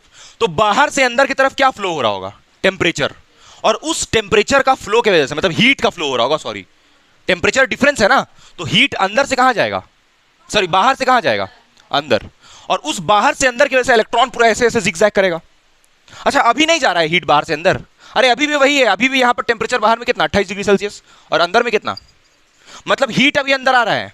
और उससे भी और जोरदार हो गया, क्या और जोरदार हुआ, बाहर से तुम इलेक्ट्रिक फील्ड भी लगा दी। तो इलेक्ट्रॉन पहले तो एक दूसरे से टकरा ही रहा था, अब तो और ज्यादा बका जाएगा ना, अब तो एक्सेलरेट भी कर रहा है, समझ में आया? तो अब तो और टक्कर खाएगा। क्या बोल रही हो? इलेक्ट्रिक फील्ड बनता है ना, यहां पर देखो ये प्लस है और ये माइनस है, तो प्लस से माइनस एक इलेक्ट्रिक फील्ड एक्सटर्नल बनता है ना, नहीं समझी? बैटरी का प्लस टर्मिनल से माइनस टर्मिनल की तरफ, हाँ बैटरी का ही इलेक्ट्रिक फील्ड है, प्लस से माइनस एक इलेक्ट्रिक फील्ड बनता है ना, वही वाला इलेक्ट्रिक फील्ड यहां हम तुमको बाहर में दिखा रहे हैं। What is this, what is this? External electric field, जो कि पहले नहीं था, अभी ये हो गया, ठीक। और ये मत सोचना कि वायर से कनेक्टेड है, रे वायर से कनेक्टेड है, ठीक है, यहां तक समझ में आया? चलो आगे करना, पहले इसको बनाओ जल्दी से, ठीक है। यहां पर क्या है, बोलो, ये मेटल आयन, मेटल आयन समझ गई ना, ये जो है प्लस प्लस उसको बोल रहे हैं, बोलो। देखो जैसे ये वाला है ना, इसमें देखो जैसे ये जो तुमको ये दिख रहा है जेम्स, वैसे ही इलेक्ट्रॉन भी फ्लो करता है, जैसे ये यहाँ से फ्लो, यहाँ रुका हुआ है, यहाँ से ऐसे फ्लो किया, तो ये तो बड़ा इज्जत से दिख रहा है यार कि यहाँ पर ऐसे है, फिर आराम से फ्लो करके ऐसे चल गया, क्योंकि इसका रास्ता में कोई नहीं है।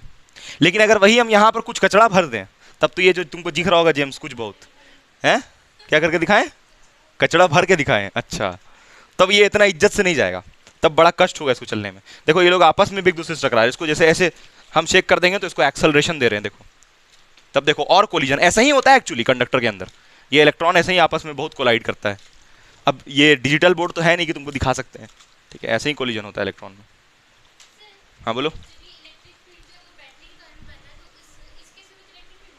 देखो देखो कंफ्यूजन यहाँ नहीं, ये नहीं होना चाहिए, दूर कर दे रहे हम कंफ्यूजन। सुनो देखो, जैसे ये जो कंडक्टर तुमको दिख रहा है ना, हम क्या तुमको फील करवाएं वो थोड़ा सा गड़बड़ हो गया वो समझने में। देखो जैसे ये जो कंडक्टर होता है ना, वायर यानी कि ये कंडक्टर अभी ऐसे बना रहे हैं, ठीक है, अभी ये कंडक्टर जो है ये बैटरी से कनेक्टेड नहीं है, it is not connected with the battery. तब का ये सिनेरियो बनाए हैं कि इलेक्ट्रॉन ऐसे से जा रहा है, उसके बाद इसको वायर से जोड़े, समझो समझो, इसको वायर से फिर जोड़े, ठीक है, वायर से जोड़े तो इलेक्ट्रिक फील्ड को बनने में थोड़ा समय लगता है। पहले यहां पर ये इलेक्ट्रॉन्स अलाइन होता है, तब यहां प्लस से माइनस एक इलेक्ट्रिक फील्ड बनता है। तो पहले ये कंडक्टर ऐसा ही था, मतलब इसमें जो इलेक्ट्रॉन का मोशन था, या तो इधर जा रहा था इलेक्ट्रॉन, या तो इस तरफ जा रहा था, या तो इस तरफ जा रहा था, ऐसे रैंडमली ओरिएंटेड था, ऐसे ही रैंडम ओरिएंट हो रहा था। फिर तुम ऐसे बाहर से वायर जोड़ी, तब ऐसे प्लस से माइनस क्या बना, देखो यहां पर बना भी दे रहे हैं, प्लस से माइनस ऐसे क्या बनेगा, इलेक्ट्रिक फील्ड। और उसी इलेक्ट्रिक फील्ड को यहां दिखा रहे हैं हम तुमको, समझी? तो उस इलेक्ट्रिक फील्ड से फिर ये सिनेरियो बन जाएगा। तो तुम बोलोगी सर यहां पर तो आपको वायर नहीं बनाना चाहिए ना, यहां पर हम वायर इसलिए बना रहे हैं ताकि तुमको ये समझा पाए कि करंट इलेक्ट्रिसिटी का पार्ट है, ये इलेक्ट्रोस्टैटिक मत समझ लेना, ये इलेक्ट्रोस्टैटिक था। मतलब जो तुम इलेक्ट्रोस्टैटिक पढ़ रही थी उसमें भी जो चार्ज था वो मोशन में था, मोशन में था, तो फिर करंट क्यों नहीं मारता है? फिर जो वायर ऐसे ही पड़ा रहता है, जो कि बैटरी से नहीं जुड़ा रहता, उसमें करंट तो नहीं मारता है ना। सारा एक दूसरे का वेलोसिटी को क्या कर दे रहा था, कैंसल, तो लग रहा था कि करंट ही नहीं आ रहा है। लेकिन तुम जैसे ही उसको वायर से जोड़ी, तो वायर के कारण यहां प्लस से माइनस क्या बना, इलेक्ट्रिक फील्ड। और वो इलेक्ट्रिक फील्ड इलेक्ट्रॉन को एक रास्ता दे दिया कि तो भाई तू इधर ही जा, आपस में मत टकरा। लेकिन उसके बावजूद भी ये इलेक्ट्रॉन आपस में क्या करेगा, टक्कर मारेगा। क्योंकि तुम ये मत सोचो 3 इलेक्ट्रॉन है यहाँ पर, करोड़ों इलेक्ट्रॉन है, इलेक्ट्रॉन ही इलेक्ट्रॉन है यहाँ पर, पूरा रास्ता में इलेक्ट्रॉन भरा हुआ है। तो ये इलेक्ट्रॉन इस प्लस जो पॉजिटिव चार्ज है उससे तो टकरा ही रहा है, साथ ही साथ खुद इलेक्ट्रॉन इलेक्ट्रॉन से भी टकरा रहा है, समझ में आया? और इसको कोलिजन बोल रहे हैं हम लोग, ठीक है। और इलेक्ट्रिक फील्ड जैसे लगाते हैं ना, तो ये इलेक्ट्रॉन में बहुत खाली अलाइन नहीं होता है, ये लोग सीधा सीधा एकदम तेज ही बढ़ जाता है, एकदम स्पीड एकदम दोगुना हो जाता है ये लोग का। और स्पीड दोगुना को क्या बोलते हैं, एक्सेलरेशन। लेकिन हम लोग तो ये पढ़े हैं कि चार्ज कांस्टेंट स्पीड से चलना चाहिए, पढ़े हैं ना इस चैप्टर में, लेकिन वो तो हो नहीं पा रहा है। तो हम लोग को ऐसा फील होता है कि इलेक्ट्रॉन के पास एक्सेलरेशन आया, बट वो एक्सेलरेशन उसके पास नहीं आता है। क्या क्या बोल रहे हैं, समझ में आ रहा है? पहले इलेक्ट्रॉन ऐसे ही था, फिर तुम उसमें इलेक्ट्रिक फील्ड लगाई, मैम का फोन हम ही बात करना पड़ता हमको। हेलो, देखो पहले इलेक्ट्रॉन ऐसे ही रहेगा, ऐसा ही नहीं रहेगा, तब भी उसके पास मोशन रहेगा। अच्छा, इलेक्ट्रॉन हर समय मोशन में होता है, क्यों होता है मालूम है ना? ये लिखा है देखो, थर्मल एनर्जी। इलेक्ट्रिक फील्ड रहे ना रहे, इलेक्ट्रॉन मोशन में रहेगा ही रहेगा। लेकिन ऐसा मोशन होता है वो लोग का कि कोई उधर भाग रहा है, कोई इधर भाग रहा है, तो एक दूसरे का मोशन को वो लोग क्या कर देता है, कैंसल। तो लोग का नेट वेलोसिटी कितना होता है, 0। नेट वेलोसिटी, कौन सा net velocity? Average net velocity. Average समझती हो? एवरेज मतलब सारे इलेक्ट्रॉन का कितना होता है, सारे इलेक्ट्रॉन का कितना होता है, 0। जो उठा लो, यहां तक समझ में आया कहानी? ठीक है, तो यहां पर हम लिख देते हैं उस बात को कि in absence of electric field also, in absence of electric field electrons are in random motion. Random motion में होता है, रैंडम मोशन। एंड दे, रुक जा, and they collide, and they collide with, किससे कोलाइड करता है, metal ion and electron itself. अरे खुद से भी कोलाइड करता है, आपस में भी, और बाउंड्रीज से भी टकराता है। वो लिखने बाउंड्री से भी टकराता है, वो अंडरस्टूड है।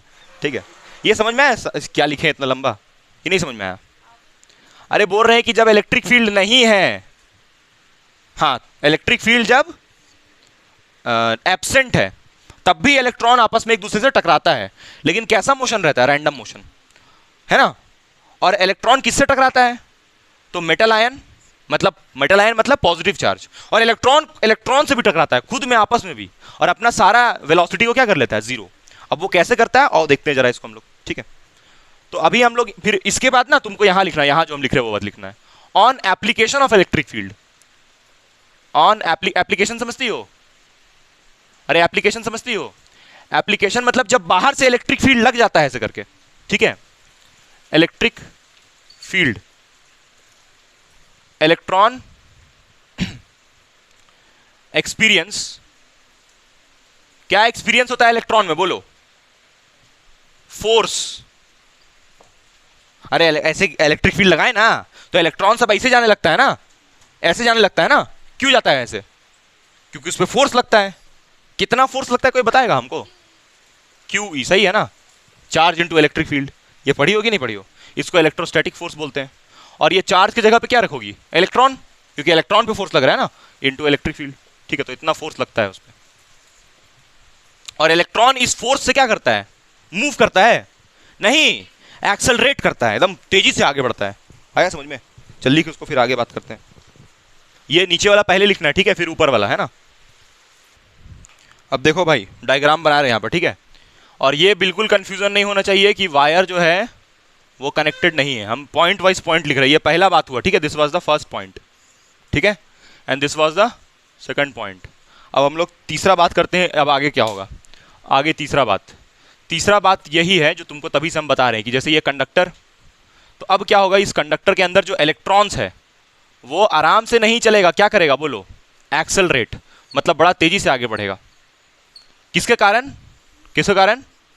एक्सटर्नल इलेक्ट्रिक फील्ड के कारण। ठीक है, तो यहां पर हम लिखते हैं this external electric field accelerates the electron, accelerates the electrons। ए जंगली, यहां देखो, ये जो तुमको दिख रहा है, नहीं कर लो पहले, यही कर लो। ये जो तुमको दिख रहा है ना इलेक्ट्रॉन, ये सारा इलेक्ट्रॉन ऐसे करके क्या होगा, एक्सेलरेट। मतलब ये लोग कांस्टेंट स्पीड से नहीं जाएगा। एक्सेलरेट समझती हो ना? एक्सेलरेशन का मतलब स्पीड का डबल होना। ठीक है, अब सुनो ध्यान से, अब सुनो। बट इट सीम्स, ऐसा फील होता है दैट दे एक्सेलरेट, ऐसा लगता है हमको कि वो लोग एक्सेलरेट कर रहा है, बट एक्चुअल में ऐसा नहीं होता। बोले कि सर कहां गया तब एक्सेलरेशन? अभी बोल रहे हैं कि आप एक्सेलरेट करता है, फिर बोल रहे हैं नहीं करता है। एग्जैक्टली, देखो यहां पर क्या होता है ना, जैसे ही ये इलेक्ट्रॉन में जोश आता है वैसे ही ये जाता है स्पीड से, लेकिन तुरंत जाके से ठक से टकरा जाता है, फिर इसका स्पीड कम हो जाता है, फिर इसके पास जोश आता है। आखिर इलेक्ट्रिक फील्ड तो लगा ही हुआ है ना, फिर जोश आता है, और फिर जाकर के किससे टकराता है, ये वाले से, और फिर धीरे हो जाता है। मतलब ये समझ में आया कि इलेक्ट्रॉन एक्सेलरेट करता है, but due to regular collision. किससे रेगुलर कोलिजन? मेटल आयन से लगातार टक्कर की वजह से उसका स्पीड जो होता है ना वो स्लो हो जाता है, बहुत कम हो जाता है। और ये कम और छोटा स्पीड जिससे इलेक्ट्रॉन मूव करता है पूरे वायर में, उसको बोलते हैं ड्रिफ्ट स्पीड या फिर ड्रिफ्ट वेलोसिटी। ड्रिफ्ट वेलोसिटी क्या है? वो वेलोसिटी, वेलोसिटी क्यों बोलते हैं इसको, स्पीड का है नहीं, क्योंकि डायरेक्शन है ना, इलेक्ट्रॉन का जो रास्ता है उसका एक डायरेक्शन है ना कि इधर ही जाएगा, इलेक्ट्रिक फील्ड के अपोजिट ही जाएगा, तो डायरेक्शन है। तो इसलिए इलेक्ट्रॉन का जो स्पीड है उसको नाम देते हैं ड्रिफ्ट स्पीड या फिर ड्रिफ्ट वेलोसिटी। ठीक है, समझ में आया? तो चलो इसको लिखते हैं, और यहां पर लिखते हैं this acceleration is destroyed in regular collision. ठीक है, अब देखो थोड़ा डायग्राम निकलिए और इसको थोड़ा समझते हैं इधर। ठीक है, ये तो लिख ली थी ना तुम लोग। अच्छा, इलेक्ट्रॉन पे एक्सेलरेशन हुआ है कि नहीं हुआ है ये बताओ। हुआ है, बट वो बर्बाद हो जाता है, लेकिन एक टाइम के लिए एक्सेलरेशन होता तो है ना जी, है तो है ना एक्सेलरेशन। ठीक है, तो लेकिन वो एक्सेलरेशन कांस्टेंट होता है। हाँ, वो एक्सेलरेशन देखो यहाँ पर बता रहे हैं, यहाँ पर जब तुम लिखोगी ना। अच्छा ये बताओ, एक्सेलरेशन निकालने का फॉर्मूला क्या होता है? फोर्स बाई मास, यही होता है ना। बोलोगे ये कहाँ से आया? न्यूटन का सेकंड लॉ क्या होता है? एफ इक्वल टू मा। तो वो जो मा वाला एम था उसको नीचे ले आए। ठीक है ना। और ये किसका मास लोगे? इलेक्ट्रॉन का। और यहाँ पर किसका फोर्स लोगे? इलेक्ट्रॉन का, क्योंकि इलेक्ट्रॉन का बात कर रही हो। और ये एक्सेलरेशन किसका लिखाएगा? सानिया का, इलेक्ट्रॉन का ना। ठीक है, तो यहाँ से देखो फोर्स तुम क्या लिखोगे? यहाँ से ई लिखोगी, ई। अरे चार्ज इनटू इलेक्ट्रिक फील्ड, अभी यहाँ पर लिखे थे, फोर्स मिटा दिया जो कि। और मास तो मास ही रहेगा, एम लिख देते सिंपल इसको। ये एक्सेलरेशन हुआ इन स्केलर फॉर्म। समझ में एक्सेलरेशन कैसे लिखें? अच्छा, इसको और दूसरा तरीका लिखने का देखो, इसको देख के घबराओगी तो ना, वेक्टर लगा दिए इसमें। और इलेक्ट्रिक फील्ड जो है वो इलेक्ट्रॉन के साथ है या उसके अपोजिट चलता है ना। देखिए, इसको अभी भी कंफ्यूजन है। देख ले यहाँ पर, ये इलेक्ट्रिक फील्ड ऐसे, इलेक्ट्रॉन ऐसे, तो यहाँ पर उस अपोजिट बताने के लिए क्या लगा दिया? Minus divided by M. ये समझ में आया? What does minus sign indicate?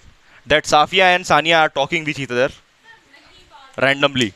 ठीक है, क्या सर? वाह, बोलो। यहां लिखते हैं, ठीक है, negative sign indicate that electric field and electron are in same direction, opposite नहीं, सेम डायरेक्शन, है ना, अपोजिट डायरेक्शन। ठीक है, अपोजिट डायरेक्शन। बट ये एक्सेलरेशन रह पाता है? नहीं। देख, यहां लिखा है acceleration is destroyed in seconds. Acceleration is destroyed in seconds. क्या? हाँ, देखो बता रहे हैं कौन सा वेलोसिटी के बारे में बोल रहे हो? Average velocity. भाई देखो क्या होता है ना, जब तुम यहां पर देखो, अब थोड़ा सा हम लोग मैथमेटिकल अप्रोच पे आते हैं। वेलोसिटी कांस्टेंट कैसे होता है उसके ऊपर हम लोग थोड़ा मैथमेटिकल अप्रोच पे आते हैं। सबसे पहले जो तुमको हम तभी से बता रहे हैं कि इलेक्ट्रॉन चलता है, एक्सेलरेशन आता है, तो ये हम किसी एक इलेक्ट्रॉन के बारे में बात कर रहे हैं या सारे के बारे में बात कर रहे हैं? ये बताओ हमको। सिर्फ सारे इलेक्ट्रॉन के बारे में बात कर रहे हैं, करोड़ों इलेक्ट्रॉन के बारे में बात कर रहे हैं। तो जब करोड़ों इलेक्ट्रॉन का वेलोसिटी निकालते हैं तो उसको वेलोसिटी नहीं बोलते हैं, एवरेज वेलोसिटी बोलते हैं। सर उसको निकालने का फॉर्मूला देखो, यहां लिखते हैं, ठीक है। अब हम लोग फोर्थ पॉइंट पे बात कर रहे हैं, है ना, कितना कैसे निकालते हैं वो। ठीक है, आओ देखते हैं। तो उसको निकालने के लिए तुम ये इक्वेशन यूज कर सकती हो, v vector is equals to u, या फिर सिंपल समझो। अच्छा एक बात बताओ, पहले जो है ना, पहले तुम ये निकालोगी u, initial velocity.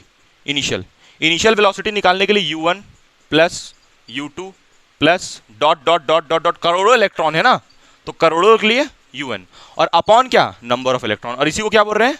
Average velocity.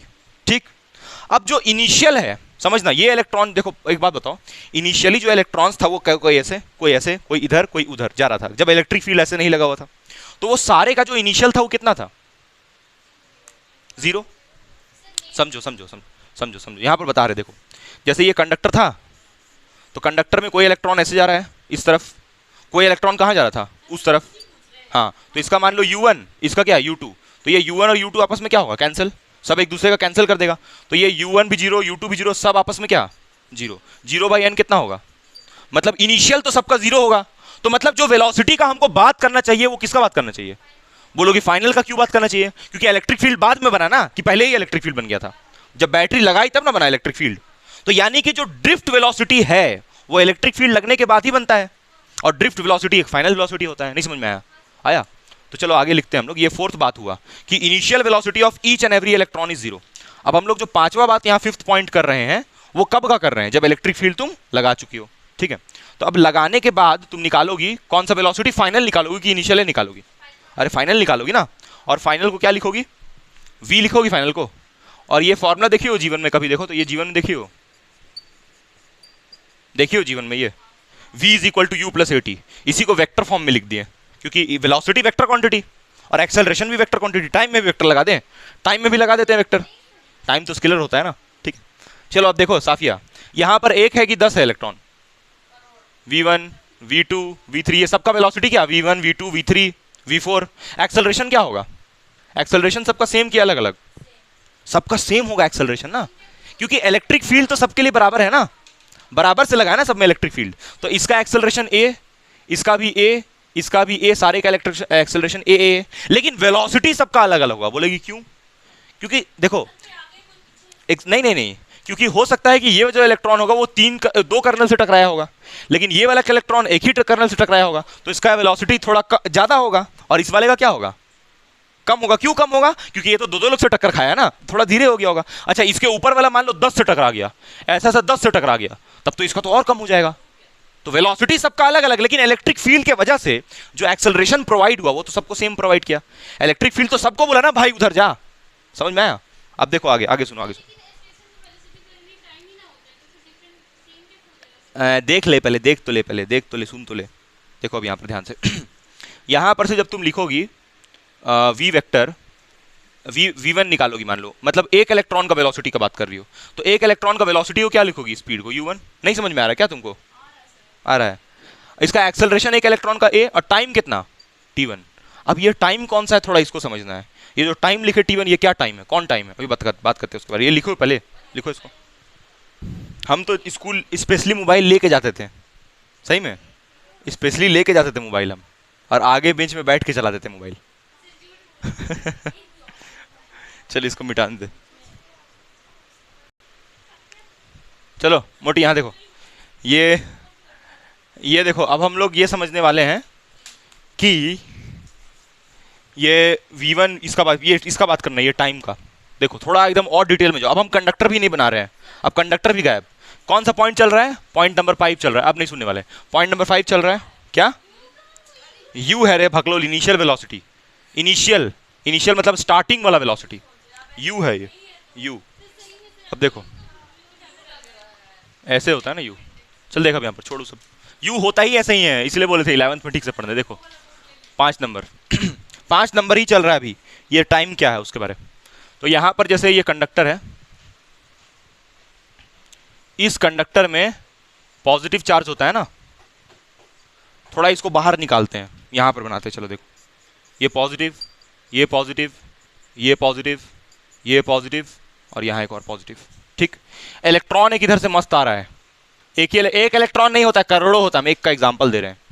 ये एक इलेक्ट्रॉन यहां पहुंचा, बोला कि हमको तो इधर जाना है, उधर जाना है ना, इसको यहां पहुंचना है, हमको तो इधर जाना है। बोला नहीं नहीं, थोड़ा सा मेरे पास हो, थोड़ा सा। बोला ठीक है, गया, टकराया। अच्छा, ये जा बड़ा तेजी से जाता है यहाँ पर। क्यों? क्योंकि यहाँ बाहर में क्या है, तो ये बड़ा तेजी से दम गया, जा रहा था बड़ा स्पीड से, 10 टू द पावर एकदम 6 स्पीड इसका। गया, टकराया, धीरे हो गया। फिर इसके पास एकदम जोश आया, फिर गया, टकराया, इससे धीरे हो गया। फिर इसके पास गया, टकराया, धीरे हो गया। फिर ये बोला कि थोड़ा मेरे पास आओ, फिर इधर गया, टकराया, धीरे हो गया। ऐसे करते करते, कोलाइड करते करते देखो यहां तक पहुंचा इलेक्ट्रॉन। इमेजिन हो रहा है ये इलेक्ट्रॉन यहां पर कैसे पहुंचा, इतना इज्जत। और देखो कहां से चला था, यहां पहुंच गया। समझ रही हो क्यों हुआ ऐसा? डायरेक्शन भी बदल रहा है इसका। यहां पर पहुंचा टकराते टकराते। अच्छा सर, इसे समझा क्या रहे? समझा इससे ये रहे हैं कि दो कोलिजन के बीच में जो इसको समय लगता है उसको इसका टाइम टाउ1 बोलते हैं। वही टाइम यहां पर रिप्रेजेंट किए हैं, रिलैक्सेशन टाइम। और इसको ऐसे लिखते हैं हम लोग, टाउ1। बस टाइम को ही अलग तरीके से लिखते हैं। What is tau? वो समय जो किसी इलेक्ट्रॉन को दो कोलिजन के बीच में लगता है। तो बोलती हो सर टाउ लिखिए, टाउ1 काहे लिख रहे हैं?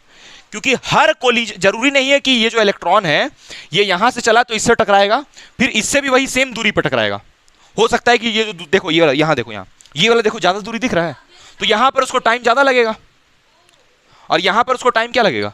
कम लगेगा। यहां टाइम फिर अलग लगेगा। तो इसलिए टाउ 1, टाउ 2, टाउ 3, टाउ 4, और एक इलेक्ट्रॉन जो कोलिजन है करोड़ों कोलिजन्स कर रहा है, तो टाइम तो इसका अलग अलग होगा, टाउ 1, टाउ। अच्छा एक बात बताओ, यहां से यहां तक इसका वेलोसिटी क्या होगा इस इलेक्ट्रॉन का, v1, यहां से यहां तक इसका वेलोसिटी क्या होगा, v2, फिर यहां से यहां तक v3, ऐसे करके होगा पूरा एवरेज, समझ रही हो? ऐसे और भी सारा इलेक्ट्रॉन होगा, उन सब का भी निकालेंगे, तो सारे इलेक्ट्रॉन का v1, v2, v3 अलग अलग होगा, समझ रही हो?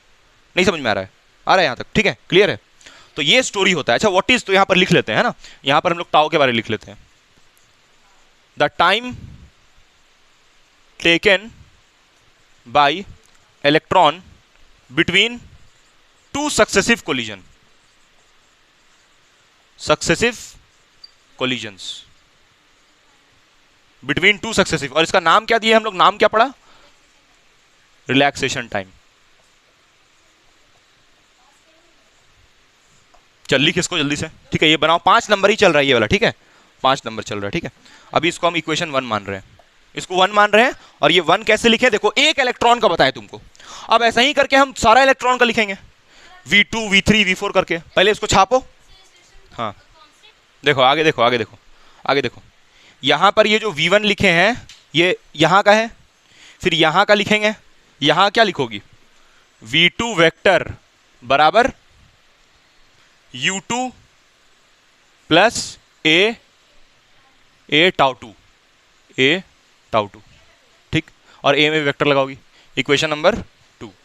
फिर यहां पर v3 का बात करोगी, v3 बराबर क्या, v3 बराबर u3 वेक्टर प्लस ए वेक्टर टाउ 3, इक्वेशन नंबर 3। ऐसे कहां तक जाओगी, vn वेक्टर बराबर un वेक्टर प्लस ए टाउ n, ठीक है, इक्वेशन नंबर 4, ठीक, ये 4 इक्वेशन हुआ। अब तुमको ये डाउट था कि एक्सेलरेशन कांस्टेंट कैसे है, ठीक है, ये रहा यहां पर, हाँ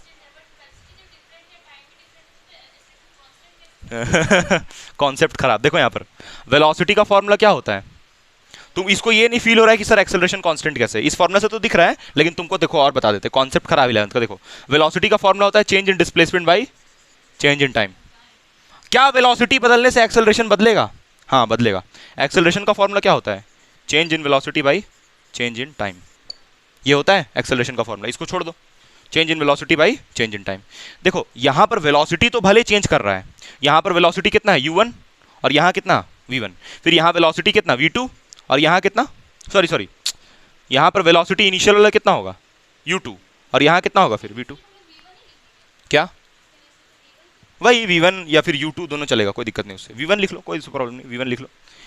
तो देखो वेलोसिटी जो है ना, वेलोसिटी वो तो चेंज हो रहा है, यहां से यहां वेलोसिटी चेंज हुआ, लेकिन टाइम इसको ज्यादा लग गया, तो एक्सेलरेशन वेलोसिटी और टाइम दोनों पे डिपेंड करता है ना, तो जहां पर वेलोसिटी बढ़ गया वहां पर टाइम क्या लग गया उसको, ये कॉन्सेप्ट आया समझ में। वेलोसिटी ज्यादा समझती हो, वेलोसिटी ज्यादा होने का मतलब इलेक्ट्रॉन तेजी से जाएगा, और इलेक्ट्रॉन तेजी से जाएगा तो उसको टाइम क्या लगेगा, कम लगेगा।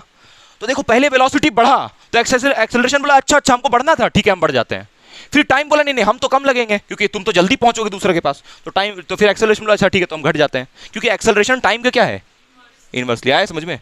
फिर अगले केस में देखो क्या हो रहा है, अगले केस में यहां पर, अगले केस में वेलोसिटी मान लो घट गया, समझती हो, घट गया मतलब इलेक्ट्रॉन धीरे धीरे आगे गया, कैसे गया आगे, धीरे धीरे गया, तो उसका वेलोसिटी को मान लो इस पर घटा हुआ मान लेते हैं, तो टाइम उसको ज्यादा लगेगा कि कम, तुम लोग सोच के बताओ, ज्यादा लगेगा ना, कम वेलोसिटी तो धीरे धीरे आराम से आलसी से जाएगा, तो समय तो ज्यादा लगेगा, तो टाइम उस समय क्या लग गया उसको ज्यादा। अब एक्सेलरेशन बोला अच्छा तुम घट रहे हो, ठीक है हम भी घट जाते हैं, फिर टाइम को देखा तुम बढ़ गया भाई, ठीक है हम बढ़ जाते हैं, तो ओवरऑल एक्सेलरेशन घटा भी और वापस बढ़ गया, तो जितना है उतना ही रह गया। यहां पर भी देखो एक्सेलरेशन बढ़ा फिर घट गया, तो जितना है उतना ही रह गया। ऐसे करके बोल रहे हैं कि एक्सेलरेशन इज कांस्टेंट, ठीक है, और वो कांस्टेंट एक्सेलरेशन भी नहीं रह पाता है, क्यों, क्योंकि वो एक्सेलरेशन टकराने में खर्च हो जा रहा है, जाके इलेक्ट्रॉन टकरा गया ना तो फिर उसका स्पीड धीरे हो गया, समझ में आया अभी, ठीक। तो एक्सेलरेशन इज कांस्टेंट, और इस फॉर्मूला से भी दिख रहा है, देख ध्यान से, देख ध्यान से, ये फॉर्मूला से देखो, इलेक्ट्रॉन ये क्या है, ई का मतलब इलेक्ट्रॉन, चार्ज ऑन इलेक्ट्रॉन, एक इलेक्ट्रॉन पे कितना चार्ज होता है, ई का मतलब इलेक्ट्रिक फील्ड जो कि कांस्टेंट है, एम का मतलब मास ऑफ इलेक्ट्रॉन, ये भी कांस्टेंट, ये सारा कांस्टेंट, तो acceleration constant, acceleration is constant, ठीक है। चलो ये लिख लो, चलो देखो यहां पर, इसको खुशी देख रही हो रिया का, बाहर मारना इसको ले जाके, ठीक है, बाहर मारना ले जाके इसको।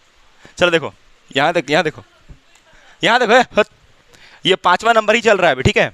अब हमको क्या चाहिए कि जो इलेक्ट्रॉन निकला था, कहां से निकला था, एकदम साइड से, यहां था ना, कहां था इलेक्ट्रॉन, हाँ वायर का एक कोना से निकला था, और कहां पहुंचा सानिया, यहां पहुंचा। तो हमको जानना है इतना टक्कर उक्कर खाया, इसका 10 बार स्पीड चेंज हुआ, v1 v2 v3 v4 vn, जितना बार, समझ रही हो, जितना बार टकराया उतना बार चेंज हुआ, तो इसका वेलोसिटी है कितना, तो वो जो है कितना, उस वेलोसिटी को क्या बोलते हैं, ड्रिफ्ट वेलोसिटी। लेकिन उसको निकालने के लिए बाबू ये सारा जोड़ना पड़ेगा ना, v1 प्लस v2 प्लस सब जोड़ना पड़ेगा, और जोड़ते हैं तो जोड़ोगी जब तो क्या लिखोगी, ए भाई तबला क्यों बजा रही हो, शादी बारात कर रही है यार, तबला बजा रही है, गजब आदमी है, तबला बजा रही है बैठ के।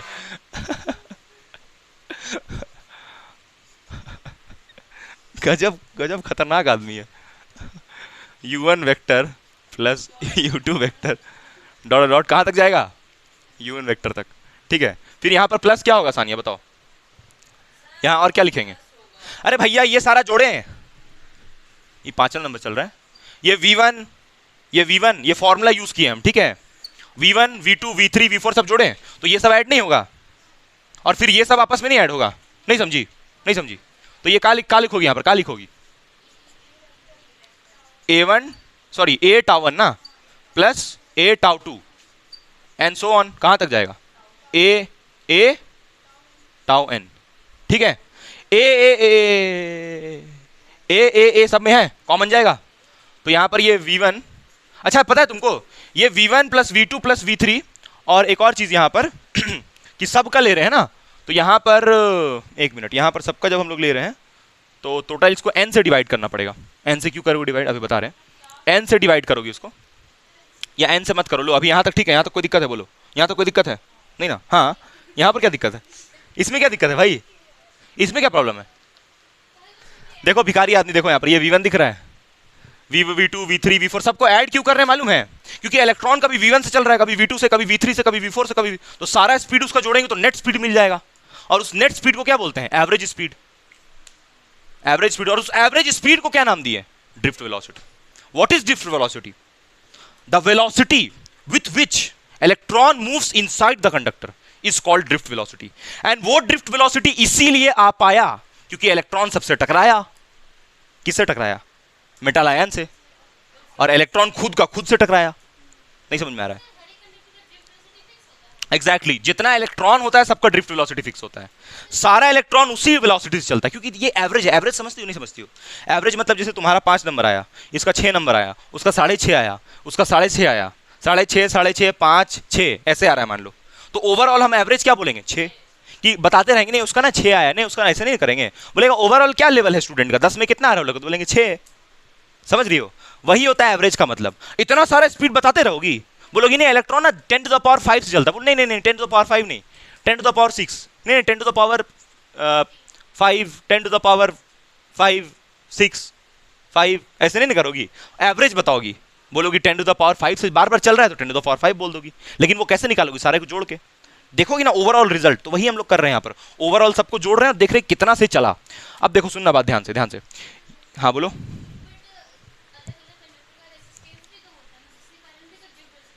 हाँ होगा बिल्कुल होगा, पढ़ना है उसके बारे आगे आगे पढ़ना है, अभी देखो समझ, अभी ड्रिफ्ट वेलोसिटी का फॉर्मूला आया, फॉर्मूला आया अभी बताओ, नहीं ना आया है, आगे पढ़ ले पहले, यहाँ तक हुआ v1 तक, ठीक है, ये मिटा दे रहे, ठीक है।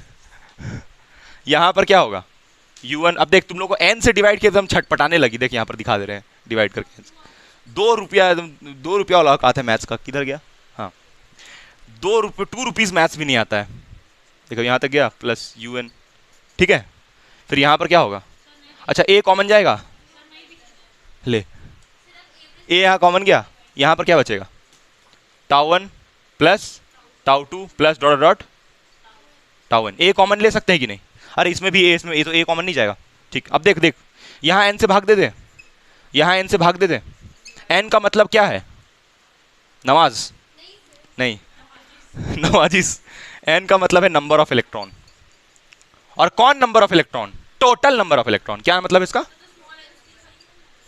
नहीं हम उसी से दिखाएंगे मेरा मन, क्योंकि स्मॉल एन अभी एक नया वेरिएबल आएगा आगे चल के, इसलिए कैपिटल एन का मतलब नंबर ऑफ इलेक्ट्रॉन। कोई कष्ट बोलो, ये लिखिए इधर वाला, इधर वाला लिखा हुआ है, चलो ठीक, सानी ऐसे ही हाँ नहीं ना बोल रही हो, लिखी हो ना, लिखी हो, चलो ठीक है, नहीं लिखती तो फिर हम मिटा देते तो तो यहाँ से आगे आगे देखना, आगे है, यहाँ देख, भूत जैसा देख रही उधर, वो नहीं रहता है क्या मंजोली का देख यहाँ तक ठीक है तो मोंजोलिका, मोंजोलिका, ये सब सिर्फ साफिया को बोल देना, नया कॉन्सेप्ट बताएगी, इसमें एक लाइन पूछ दो उसके बाद देखो। तो साफिया यहाँ पर हम लोग n से डिवाइड कर सकते हैं, क्यों अरे बेवकूफ आदमी, n कट जाएगा तो वापस वही आ जाएगा। कर रहे हैं, बता रहे हैं क्यों कर रहे हैं, क्योंकि हमको ये सारे का एवरेज चाहिए, और एवरेज का फॉर्मूला ही होता है, एवरेज का फॉर्मूला ही होता है total velocity by number of electron. अरे भाई देखो, ड्रिफ्ट वेलोसिटी जो है ना वो सारे इलेक्ट्रॉन का है ना। हाँ देखते हैं, देखो ध्यान से देखना, ध्यान से देखना, देखो यहाँ पर देखो, देखो देखो यहाँ पर देखो, ये दिख रहा है, ठीक है यहाँ पर। अब इसके जगह पे हम लिखेंगे वी ड्रिफ्ट, क्या लिख लिया इसके जगह पे, वी ड्रिफ्ट बराबर इस n को इधर और इधर बांट दे दो भाग में। अच्छा पहले यहां तक लिखो आराम से, उसके बाद बात करते हैं। देखो आगे, इलेक्ट्रॉन ये वाला यहां से चला था और यहां पहुंच गया, ठीक है। अब देखो यहां पर ध्यान से, ध्यान से, इसी में जो कष्ट हुआ उसी के बारे में हम लोग यहां बात कर रहे हैं, ठीक है। अब देखना ध्यान से, ये इस सब के जगह क्या लिख लिए, इस सब के जगह क्या लिख लिए, ड्रिफ्ट वेलोसिटी। क्यों, अच्छा ये ड्रिफ्ट वेलोसिटी कौन पैदा किया, फिजिक्स नहीं, ये ड्रिफ्ट वेलोसिटी इलेक्ट्रिक फील्ड की वजह से आया। बाहर ऐसे इलेक्ट्रिक फील्ड लगाई हो ना, तो वो इलेक्ट्रिक फील्ड आया, और ऐसे तो जब इलेक्ट्रिक फील्ड नहीं था उस वक्त तो ये सारा जीरो था ना, ये सारा यू जीरो था, और वी का तो बात ही नहीं करना था। समझ रही है मेरी बात, ठीक है। देखो यहाँ ध्यान से, ध्यान से। अच्छा ये जो कंडक्टर है रिया, ये वायर से कनेक्टेड नहीं है ना, हाँ देख ले, स्टार्टिंग से समझाए यही बात कि वायर से कनेक्टेड है, नहीं बना रहे हैं, वायर से कनेक्टेड है ये, ठीक है। हाँ बोली थी तुम, नहीं बोली थी ना, ये झूठ भी बोल रही, हाँ बोली थी। हम बोले थे कि वायर से कनेक्टेड नहीं है, तो तुम बोली हाँ हम ही को कंफ्यूज कर रही, नेता बन रही थी। चलो ठीक, यहाँ देखना ध्यान से तुम देख लेना वीडियो जाके ना, खतरनाक रिकॉर्डिंग हुआ तुम्हारा देखो यहाँ से, ये सारा ड्रिफ्ट ले लिया यहाँ पर, ठीक है। और ये साफिया क्या कर रही है तुम, हमको लगा ये फेंक रही है इधर तो यहाँ से u1 vector plus u2 vector plus dot dot कहाँ तक जाएगा, un तक। अब साफिया इसमें भी कंफ्यूज हो जाएगी, अभी इसमें भी कंफ्यूज हो जाएगी, सर ये क्या किए नया स्टेप।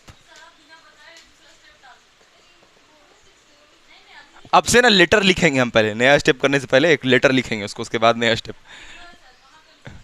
ये देखिए n को दो पार्ट में बांट सकते हैं, आधा n इसको दे दिया, आधा n इसको, फिर एलसीएम लोगी तो यही आएगा। तुमको डाउट हो गया। अब देखो यहां पर इसके जगह पे क्या लिखे हैं, अरे इसके जगह पे क्या लिखे हैं, ठीक। ये सारा कितना होगा, क्योंकि इनिशियली तो था ही नहीं ना फील्ड, इनिशियल तो जीरो होगा, सबका जीरो होगा, है कि नहीं बताओ। अच्छा यहां पर क्या बचा, फिर ए बचा, ए बचा, ए, और ये जो है तुमको दिख रहा है ये वाला टर्म, इसके जगह हम क्या लिखेंगे, एवरेज रिलैक्सेशन टाइम। देखो इलेक्ट्रॉन जो है ना, देखो एवरेज समझती हो, जब भी किसी चीज का टोटल सम करके n से डिवाइड करते हैं ना तो उसको एवरेज बोलते हैं। जैसे ये जो ड्रिफ्ट वेलोसिटी है, ये कौन सा ड्रिफ्ट वेलोसिटी है, एवरेज ड्रिफ्ट वेलोसिटी, क्योंकि n से डिवाइड करने पे आया है, आया समझ में नहीं आया, ठीक। तो ये भी एवरेज टाइम हो गया। अच्छा फिर यहां पर क्या बचेगा, vd, और यहां पर क्या होगा, एवरेज। तो ये ऐसे हम लोग इतना भारी भरकम शब्द नहीं लिखते हैं, हम लोग सिंपल ऐसे लिखते हैं, ड्रिफ्ट वेलोसिटी और यहां पर d लगाते हैं बराबर a वेक्टर टाउ, सिंपल ये लिखते हैं। और ये टाइम एक टाइम नहीं है, अलग अलग t1 t2 t3 t4 सबको जोड़ के बाई n करके जो आया वो टाइम है, क्लियर है। अच्छा एक और बात सुनो, एक और बात सुनो, एक और बात सुनो, इसको सिंपल ऐसे लिख ले, लिख ले सिंपल, कोई कष्ट। अरे वेक्टर वेक्टर हटा दिए, ये वेक्टर था ना वेलोसिटी, ये भी हटा दिए वेक्टर, ठीक। अच्छा अच्छा अच्छा, अब ये a की जगह क्या लिखोगी बताओ, यहां लिखे थे फॉर्मूला e बाई m लिखे थे, a का निकाले थे ना यहाँ पर रे, और यहाँ पर क्या टाउ, ठीक है। तो ये हुआ मेरा ड्रिफ्ट वेलोसिटी का रिक्वायर्ड फॉर्मूला। अब तुम लोग पूछ रही थी कि सर जो क्या पूछ रही थी ड्रिफ्ट वेलोसिटी के बारे, क्या पूछ रही थी, बोलो अब बोलो क्या पूछ रही थी ड्रिफ्ट वेलोसिटी के बारे, सेम होगा कि अलग होगा, ये पूछ रही थी ना। देख अब यहाँ ध्यान से देख, ध्यान से देख, ई का मतलब चार्ज ऑन इलेक्ट्रॉन, जो कि कांस्टेंट होता है 1.6 into 10 to the power -19 coulomb. E का मतलब जो कि बैटरी बनाता है, तो ये भी कांस्टेंट, ठीक। बैटरी डिसाइड कर रहा है ना ये। टाइम तो डिपेंड करता है कि उसका मटेरियल कैसा है कंडक्टर का, ठीक है, मटेरियल कितना आयन है उसमें, मतलब कितना प्लस है, कितना प्लस है उसके हिसाब से टाइम डिसाइड होता है ना। ज़्यादा प्लस रहेगा तो ये टाइम टाउ 1 टाउ 2 टाउ 3 ज़्यादा होगा, ठीक। m का मतलब मास। तो यहां पर सिर्फ ये जो तुमको दिख रहा है ना फैक्टर, इससे लग रहा है ऐसा कि अगर कोई हम लोग कोई दूसरा कंडक्टर ले आए, दूसरा कंडक्टर समझती हो, दूसरा कंडक्टर यानी कि कॉपर का नहीं ले, किसका ले ले, एल्यूमिनियम का या नाइक्रोम का, तो इस टाइम में कुछ असर पड़ेगा, उसके वजह से थोड़ा बहुत असर पड़ेगा ड्रिफ्ट में, थोड़ा बहुत, ज्यादा असर नहीं पड़ेगा, इसलिए उसके बारे में बात करते हैं कि अलग अलग कंडक्टर का अलग अलग ड्रिफ्ट वेलोसिटी क्या होगा। हम लोग मान के चलते हैं कि कुल मिला के सबका वही होगा ड्रिफ्ट वेलोसिटी, और ये ड्रिफ्ट वेलोसिटी को हम लोग क्या बोलते हैं, कांस्टेंट। कांस्टेंट क्यों बोलते हैं, क्योंकि mass constant, electron constant, electron का charge constant, field constant, time तो है ही कांस्टेंट।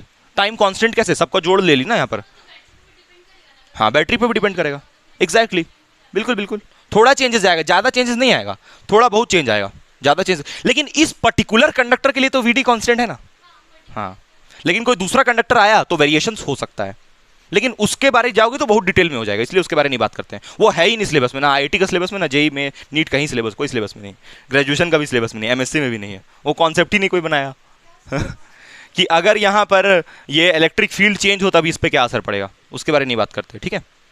तो ये कांस्टेंट वेलोसिटी होता है, और इस कांस्टेंट वेलोसिटी को क्या नाम दिए हम लोग, ड्रिफ्ट वेलोसिटी, ठीक है, drift velocity.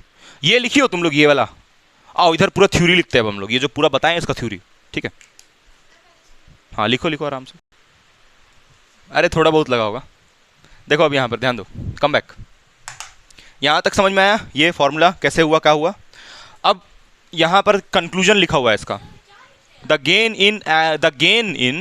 Gain in acceleration is lost in collisions, सही है ना, the gain in acceleration is lost in collision, ये ठीक है, इसमें कोई दिक्कत है बताओ। नेक्स्ट क्या लिखा, finally electron moves with average constant velocity called as drift velocity. क्यों ऐसा होता है, ड्रिफ्ट वेलोसिटी आता है, सबसे बड़ा इसमें रिस्पॉन्सिबल कौन है ये ड्रिफ्ट वेलोसिटी लाने के लिए, कौन रिस्पॉन्सिबल है, इलेक्ट्रिक फील्ड, जो बाहर से हम लोग लगाते हैं। और देखो जब इलेक्ट्रिक फील्ड नहीं था ना, तब इलेक्ट्रॉन देखो ऐसे चल रहा था, देखो यहां पर इलेक्ट्रिक फील्ड जब नहीं था तो इलेक्ट्रॉन ऐसे चल रहा था, और जैसे इलेक्ट्रिक फील्ड लगाई तो ये इलेक्ट्रॉन का पाथ देखो चेंज हो जाता है, ऐसे चलता है। तो ये जो चेंज तुमको दिख रहा है यहां पर, ये जो चेंजेस दिख रहा है, ये चेंज किसकी वजह से है, इलेक्ट्रिक फील्ड की वजह से। ये जो पाथ दिख रहा है ना, ये कब का है, ये पाथ कब का है, जब नो इलेक्ट्रिक फील्ड। और ये जो पाथ दिख रहा है ना नया ब्लू, ये कब का पाथ है, ऑन अप्लाइंग इलेक्ट्रिक फील्ड। अच्छा एक और बात समझ लो, ये तो बोलोगे सर ये बनाए क्यों, हम तो समझ ही गए थे कि इलेक्ट्रॉन इलेक्ट्रिक फील्ड लगाने से जज्बात में आ जाएगा, ये तो हम समझ ही चुके थे, तो ये सब क्यों बना रहे हैं, देखो इसीलिए बना रहे हैं ताकि इसका नाम क्या है, ड्रिफ्ट वेलोसिटी। ड्रिफ्ट का मतलब क्या होता है, ऐसे ऐसे करके पाथ चलना, जिगजैग मोशन, ड्रिफ्ट कर करके गाड़ी का देखती हो ना, ऐसे कार गया ऐसे स्केट किया तो उसको ड्रिफ्ट बोलते हैं। देखो वही तो हो रहा है ना, ये ऐसे जाना था इसको, लेकिन देखो ऐसे पाथ अपना चेंज कर करके चल रहा है, ड्रिफ्ट कर करके ऐसे गया ड्रिफ्ट कर करके, देखो इसका थोड़ा सा ड्रिफ्टिंग आ गया यहाँ पर, समझिए, इसलिए इसको बोला ड्रिफ्ट वेलोसिटी। पाथ में भी चेंज आ गया इलेक्ट्रिक फील्ड की वजह से, ठीक है, इसलिए नाम दिया इसको ड्रिफ्ट वेलोसिटी। मतलब इससे एकदम इलेक्ट्रॉन का अच्छा एक बात बताओ, इलेक्ट्रिक फील्ड किधर होगा, अगर इलेक्ट्रॉन ऐसे जा रहा है, सॉरी इसमें तो जा ही नहीं रहा ना, ये इसमें जा रहा होगा ना, तो इलेक्ट्रिक फील्ड किधर होगा बताओ, इलेक्ट्रिक फील्ड इधर होगा, अभी फील आएगा इसका एक्चुअल। देखो इलेक्ट्रिक फील्ड तो ऐसे है ना, और तुम लोग तो ये पढ़ी हो कि इलेक्ट्रिक फील्ड ऐसे तो इलेक्ट्रॉन ऐसे, बट ऐसे कहां है, इलेक्ट्रॉन तो ऐसे ऐसे ऐसे ऐसे ऐसे ऐसे है, इसीलिए नाम पड़ा इसका ड्रिफ्ट वेलोसिटी। मतलब इलेक्ट्रॉन में सिर्फ वेलोसिटी नहीं आता है, ड्रिफ्टिंग वाला वेलोसिटी आता है, इसलिए नाम पड़ा ड्रिफ्ट वेलोसिटी। ये ड्रिफ्ट वेलोसिटी इतना छोटा होता है, इतना छोटा होता है, ये मिलीमीटर में मेजर होता है, मैं मिली सेकंड में, सॉरी मिलीमीटर में बोल सकती हो, है ना। देखो तुम वेलोसिटी का यूनिट क्या पढ़ती हो, वेलोसिटी का यूनिट पढ़ती हो मीटर पर सेकंड, तो तुम इसको बोलोगे मिलीमीटर पर सेकंड, mm पर सेकंड, मतलब मिलीमीटर पर सेकंड, मतलब बहुत छोटा वेलोसिटी होता है ना। तो तुम लिख सकती हो drift velocity is a small velocity, लिख लो ड्रिफ्ट वेलोसिटी जो होता है vd एक स्मॉल वेलोसिटी होता है, वेरी स्मॉल नहीं, वेरी स्मॉल वेलोसिटी, एकदम धीमा कर देता है इलेक्ट्रॉन को, ठीक है। चलो समझ में आ गया सारा, क्लियर है एकदम ड्रिफ्ट वेलोसिटी। तो नेक्स्ट क्लास में हम लोग इस फॉर्मूला से आगे कंटिन्यू करेंगे। इसको वेक्टर फॉर्म में कैसे लिखोगी, देखो यहाँ लिख दे रहे हैं, यहाँ वेक्टर लगाओगी तो यहाँ क्या लगाना पड़ेगा, माइनस, ठीक है, माइनस क्या बता रहे, क्लियर है ना, तो ये वेक्टर फॉर्म में हो गया। चलो thank you, bye, good night, bye. नहीं